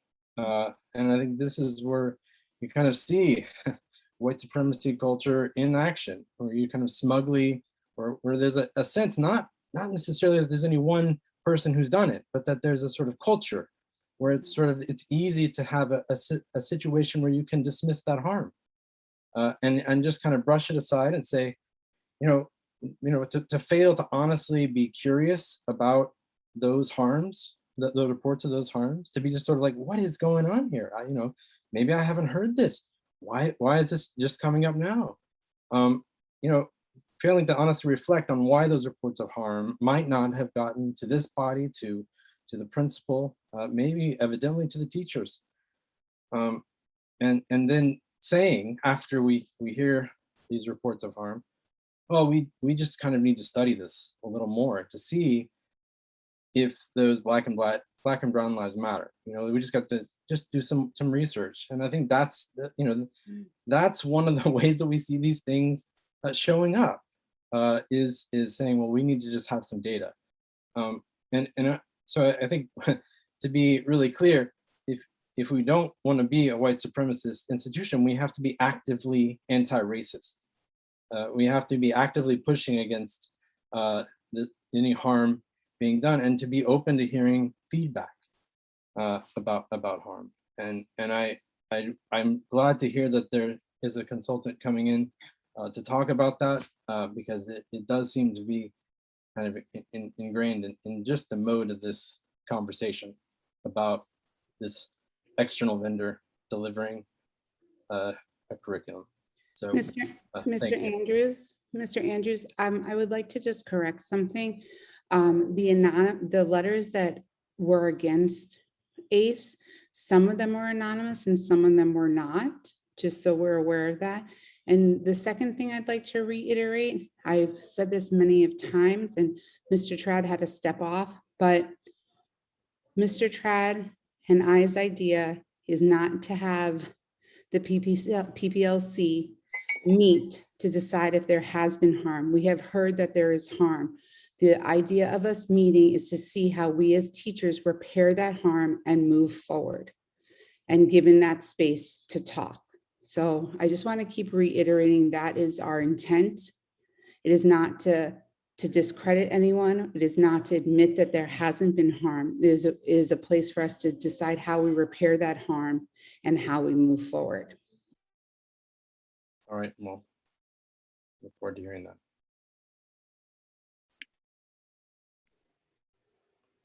Thanks, Sean. Megan? Hey, thanks, Sean. I also mentioned white supremacy culture in the chat, and I just want to say that I wasn't calling anyone a white supremacist or bad, or trying to call anyone out as any individuals. I was saying that part of white supremacy culture, which is like this culture of racism that unfortunately we were all born into, right? None of us chose it. None of us chose racism, but all of us are responsible for doing what we can to undo racism, to undo the racism in the world that we are living in, and to seek racial justice. So this culture, part of this culture is like making things unnecessarily complex, right? And that is perpetuating harm. So what we've heard here tonight is that actually tonight is the harm isn't just happening. It didn't happen as Javier said, like it didn't just happen. When Christopher Columbus was around, it didn't just happen in the past. It's not just happening in other places. It is happening right here, right now, in this LSC meeting. Harm is being done, and not necessarily intentionally, right? Nobody's saying like they're bad people here, they're bad, evil people here trying to do bad things. But there are people here saying, I'm hurting, my child is hurting, my family is hurting. And there are people saying, oh, I'm gonna have to think about that. I'm gonna take that to a committee. So as a parent, if my child is in an extracurricular program, after school, let's say, and I find out that my child is being harmed, I take my child out of that extracurricular program. I'm not like, let me think about that. I'm gonna try to find another extracurricular program. I'm gonna wait a while until I've identified another extracurricular program for my child while my child continues to be harmed. I say no. I'm going to take my child out of that program. If it's something minor, I could talk with them. I work with them. But if my child is telling me that they're being harmed and nobody's doing anything about it, and this is something, right, that hasn't been happening for years, right? We've been talking to ACE for years. Conversations have been happening for years, and it's not changed. I take my child out. I don't let my child keep suffering. Now is the time for our school community to say that at Peirce, families of color matter. That we are a community that loves you. We see you, we love you. We are sorry that you have been harmed, and we are not going to continue this harm. That comes now. And I would urge the LSC, I know you control the budget. If you have the power to do so, to just say, we're going to end this contract, right? And the PPLC, this is not to go over the PPLC. Like, I think the teachers are really important in this. And I want the teachers to have a lot of support. And I want the teachers to have, it sounds like they were getting support and resources. And it also sounds like they were being harmed. There were teachers who thought that this was harmful as well. And so I want the teachers to be able to work together to identify something else, but that doesn't need to come before this. We can say no, and we can end this, and we can end this permanently, and we can begin the healing process now, or we can keep harming. And the longer we wait, the more harm we're causing. And I just urge you to start the healing now. There has been harm. This harm is happening now. We are doing this harm now. Can we stop it, please, please?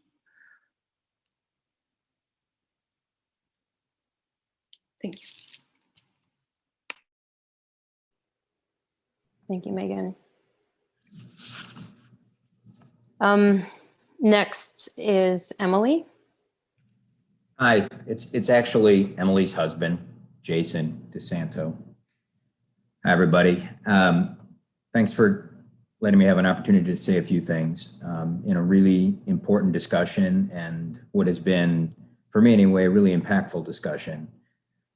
To those who have been a part of this program and have felt harm from it and otherwise, I want to tell you that I'm sorry that you have felt harm. And I admire the courage that it takes to share your experiences. I think that's the only way that we're going to make progress. And I think that's what most people here want to do is try to make some kind of progress. Cards on the table. I come to this as somebody who coaches debate. I coach political debaters.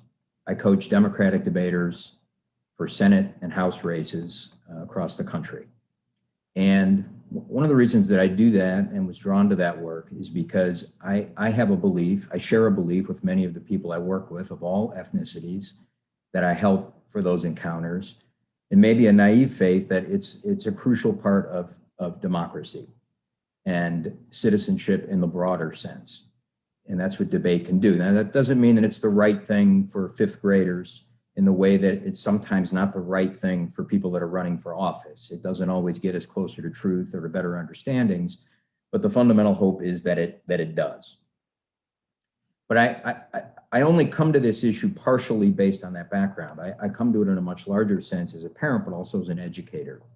So I teach in a law school and I teach in an undergraduate institution. And I've thought a lot over the years and a lot lately, especially about what we're trying to create in the people that we send out into the world and how it's easier to do that at different stages in the process. And by the time that I get students, what makes it easier to send them out into the world to be active citizens? And I think about three different things that I think are really important, particularly at this point in time. And the first of those things is to be creative and analytical. The ability to write, to think, to speak, to organize material, to anticipate what other people might say. And I think on balance, having seen some of what ACE does, I think the materials accomplish those goals. Maybe not as well as we'd like, but I think they help to do that. And then the second thing that I think is really important is that people are engaged, that they're passionate for learning. And here my experience is much more personal. A couple of years ago, I came in for my son's fifth grade debate through ACE, which was the entire class. And I was asked to come in and judge that. And I was completely unqualified to do it because I did not understand the whole format that they were running and everything. But what I did see was a room full of kids who were excited. They were passionate. They were excited about what they were debating. They were excited even to some extent about debating well and not debating well. I think my son is still upset with me for voting against him in a debate. He holds it against me on a personal level, but he was engaged and was engaged in that process. And I think it's really important. It's hard to make sure that people are curious and engaged. But of course, not everybody was having a great time that day, obviously. And when we hear stories about what the effects of the program are, it's clear that not everybody was enjoying themselves, probably even in the room that I was in that day. And that's concerning. That is an example of some place where we can and need to do better. And that leads me to the third thing that I think we need to create in education. And I've thought about this a lot lately in teaching young people who are about to be very active politically in the next generation, who have a different perspective in many ways than people of my generation. I think all to the better, and being able to reach them in meaningful ways. And I think that goal is sensitivity. And I think it's pretty clear in some ways this program did not meet what our expectations should be in that regard.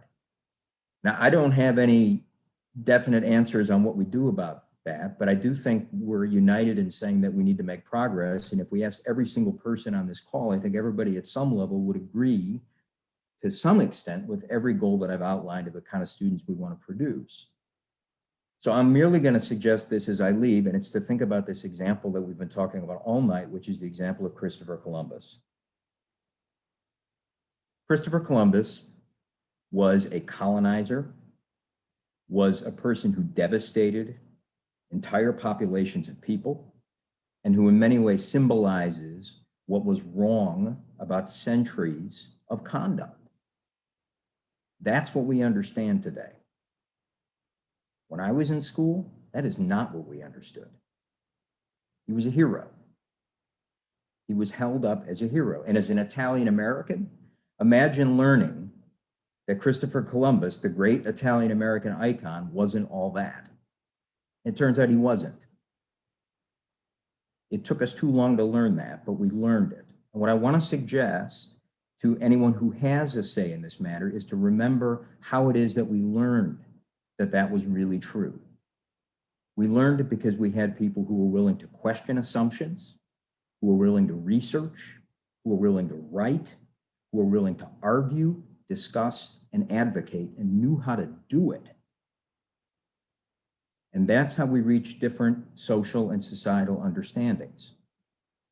And so when we're thinking about what this program does or doesn't do, and what our goals are and are not, I would simply hope that we would not throw out the good things that the program does to prepare people, and in some ways prepare them just to be part of the 7th or 8th grade or high school debate teams, to move them forward, to help them find their passion to do that, but also find ways to help them to do it better.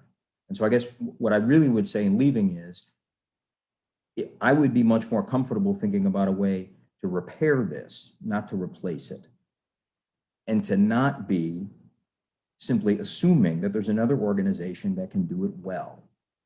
One thing I know about Les Lynn, I don't know him that well, but I know that he is a passionate person about the power of debate to clarify and to educate, because I know the educational background he comes from. He comes from the Northwestern School of Communication, which means he learned from the people who studied deeply the Lincoln Douglas debates, the power of social movements to lead great social progress, and the way that that has led a better nation on civil rights and many other matters. So I hardly would say that everything is perfect here, but what I would say is, let's think carefully about what we want to do going forward and think about mending it and not ending it. Thank you. Thank you, Jason. I just want to take a moment. I'm keeping an eye. I just happened to see messages from Sally about her experience and Lynn's in the community. And I just want to acknowledge that you are sharing some experience of harm from members in the Peirce community. And thank you for sharing. I'm sorry that that's something that, again, you had to bring to our attention publicly, because I know that takes a toll to have to revisit that pain. Thank you for letting us know about it. And I ask you, Sally and Lynn, if there's anything as a council we can do to support you, please let us know.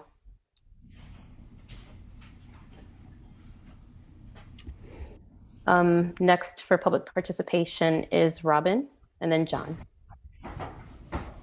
Hi, thank you for the time. I just wanted to follow up, in the February LSC meeting in response to the LSC Communication Subcommittee report, I raised the issue of accessibility and subsequently later in March engaged offline in discussions about that. And I'm a disabled parent and I'm not an accessibility expert. As a result of some of the offline conversations that I had, or exchanges I had about that item that was on the February, or the discussion that happened in February, I conducted several hours of research during my personal time around resources and best practices for virtual meetings to enhance accessibility, along with CPS policy and ADA requirements. So as a result of that, there was a subgroup of the LSC, including 3 LSC parent reps, who convened along with myself to have a conversation about meeting accessibility and review that research. We had a 1-hour discussion. It was wide-ranging and fruitful. It was a wonderful conversation, and I thought very productive. I was under the impression from the March LSC meeting that there would, as well as subsequent email communication following that offline conversation, that there would be a framework and outline in place by today's meeting. I'm not able to speak and capture notes as part of my communication disability. I required a note taker in school, and so I was relying on those kinds of notes to really understand what that framework and those practices would be going forward, and have not received a response as far as where we left off in those conversations. And I am disappointed by that. And I still wish to engage in a collaborative manner, but I would like to have an update from the LSC about that. I can give a direct response to that. I'm sorry, Robin. I know I reached out to you last week to say that I hadn't been able to move forward on that at all. And I said that my recollection of our meeting was that I would type up notes and then we would kind of work on things collaboratively. And then I was not able to do that before this meeting. I didn't have in my mind that this meeting was the deadline for that. So maybe that was my lack of urgency, was a different expectations in terms of time. But I'm really sorry to have left you hanging, and I'm very interested in developing those best practices, because I would like my vision of LSC meetings going forward when we're back in person is that we continue to do this to increase accessibility, not just in terms of ability level, but in terms of democratic participation. And I mean, I think it's like a win-win for everybody. So definitely want to keep working on it. And I'm sorry that I haven't had the time. That's all I have. It is on my list. If other people who are in those meetings or have been involved would like to say something, or if you have a response, Robin, that's cool. Well, Claire, I appreciate the apology. I do, you did say that you wanted to have something in place for this meeting, and then that was something that was committed by the communication subcommittee in the March LSC meeting. So and I appreciate that there are many priorities of this council. It is late tonight, so I even hesitate to bring this up. But I also recognize that disabled people often have to over accommodate for abled people. This is just a function of ableism and something that students experience, right? So I would not be a good self-advocate if I didn't push on this a bit, because it's like having a meeting without sound for folks when we're not meeting accessibility needs, or in compliance with federal law or policy. That's not where I want to go with it. I want to go in a collaborative direction, but I think we need to recognize the impact to disabled people when we're not responsive. And that's kind of where I'm at right now. Absolutely. I totally agree with you. I think some of the accommodations that we tried to smooth the wrinkles on for this meeting as compared to last meeting, or that we have the YouTube functionality that comes with live transcription. We also have the live transcript function enabled in Zoom successfully this time. And we have live Spanish interpretation. And those are things that, we've been working on, and just put that out there as I definitely appreciate that. Those are the ones that I personally rely on, and I appreciate not having to ask, as I regularly do. And sometimes it's a function of technology, and I fully appreciate that. And I'm also thinking about needs that are not my own, and just the wider public, in terms of knowing how to maneuver and ask for accommodations when they need it. That was one of the really the main things that I thought was important as far as the process, that people know how to engage and ask for what they need, and how we can support that as a community.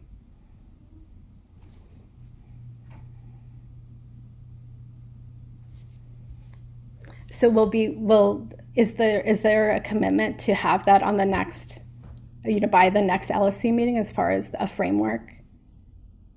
I'm happy, like I had mentioned in my email to you in response, to your message, that I'm happy to help prioritize, to kind of put, further it, but I would need to see the notes to be able to do that. I cannot recall the totality of our conversation.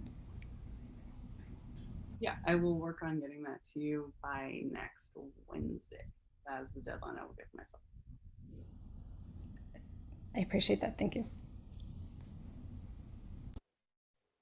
Thanks, Robin. And thank you for raising the concern. John,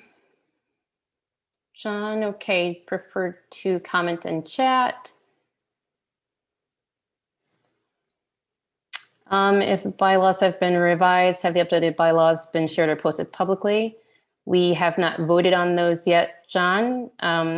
Those will be voted on potentially. I'm not sure that I'll have them done by the 13th, that we're ready to go. We just, quite frankly, ran out of time on today's agenda, but the plan was at minimum to have them on the agenda for May 27th. I think that's the date of our next LSC meeting. Has there been any email communication or meeting discussion where 4 more LSC members were participating around items that are part of tonight's or other LSC meeting, new old business? For example, around ACE or evaluation. I am not aware of other folks' communication. I mean, we had a special closed meeting to discuss principal evaluation. Yes, so there was a closed meeting for that. Thank you for the reminder, Claire. Please provide an update on or summaries of LSC parent rep office hour sessions. Claire, do you? Sure. They are not well attended. We've had exactly 1 parent come in the entire semester. And the way that we're doing it is we're rotating, like 2 of us show up each week and we're rotating. So each of the parent reps is showing up like 4 to 5 times in the semester. And we just hang out for the 8 o'clock hour, and we often end up just like kind of getting to know one another because we're not, you know, most of us are not all that close, and or talking about Peirce or whatever else we feel like talking about. So, I mean, I am very interested in having parents take advantage of that opportunity just to like check in and see, you know, get to know us, even if they don't have a particular concern or issue. But you know, it has not been very utilized. So I don't know if it's something we should continue next semester or if we should just stick to email and we're all Zoom fatigued. I'm not sure, but or maybe, you know, we tried to have it on 2 different nights so that, like, you know, maybe if somebody can't ever come on a Tuesday, they could come on a Wednesday, but, you know, maybe having the switching is actually confusing, or, you know, there's always like pros and cons to however you set things up. So that's the update. It has been pretty quiet so far. Yeah, I've been on a couple of those, and I have to say, I was very happy to be geeking it out with either Bill or Aisha or Claire at different times. It's, you know, so selfishly speaking, I've enjoyed that time with them, but, you know, like as Claire mentioned, you know, we want to make sure, I personally would advocate keeping that open, even if folks, you know, just another avenue for folks to join if they'd like. I don't personally think it's any issue if they don't show up. It's just I want that to be open as often as possible. So Thanks for the question, John. Next up, last participant is Ashley.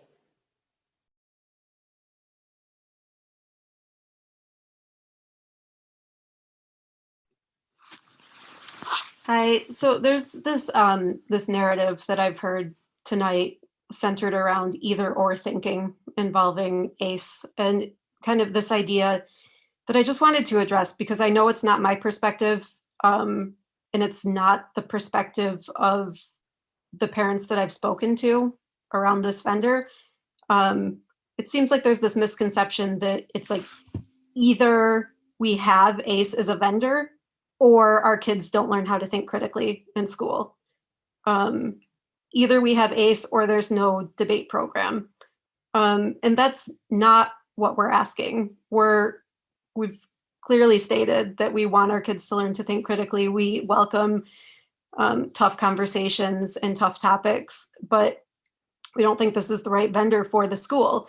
This idea of repairing relationships has also come up from a few different people. And I think had that been the approach a couple of years ago when the immigration topic had just first come up, then that could have been an acceptable answer. But at this point, there's been so much harm done to families, not just through the program, but through denying the existence of the harm and these ongoing issues, that I'm not sure the harm is repairable. And I don't want to speak for other people, but I'm fairly certain I'm not alone in that. So I just wanted to address those couple of points before we close out tonight. Thanks, Ashley. And April. Hello, I'll close this out. I just wanted to add in, I know that there was some conversation about the framework for evaluating vendors and looking at our IB mission and the new the fact that we've adapted the Learning for Justice framework. And I encourage the PPLC and the administration to take a look at just for the beginning of guidance to a very well-established framework on teaching social justice standards, on teaching hard history. If we've adopted that as our sort of core resource, it would, just having spent some time over the last week and a half in conversation, there's a lot of guidance there that may help us develop an evaluative structure for any vendor that we engage in the Peirce community. So I just wanted to point that out. Thank you. Thanks, April. Okay, John. Okay, good night. So that concludes public participation. Sorry, Aisha. Can I Sorry, respond? Javi. Are we concluded yet? Okay, thank you. Sorry, I just wanted to respond to something that was said in public participation earlier. I just needed some time to compose my thoughts. I wanted to thank Jason and acknowledge what he shared on his journey with being an Italian American and how he had to, how he came to grips with the reality of learning the truth about Christopher Columbus. And I respect that that's not easy, and I appreciate him sharing that, and I appreciate it. Thank you. Thank you, Javi. And I will echo that. I don't know if I was nodding my head while you were speaking, and thank you for taking a moment, Javi, just to say thanks. We appreciate you sharing your journey, your experience too. Okay, announcements?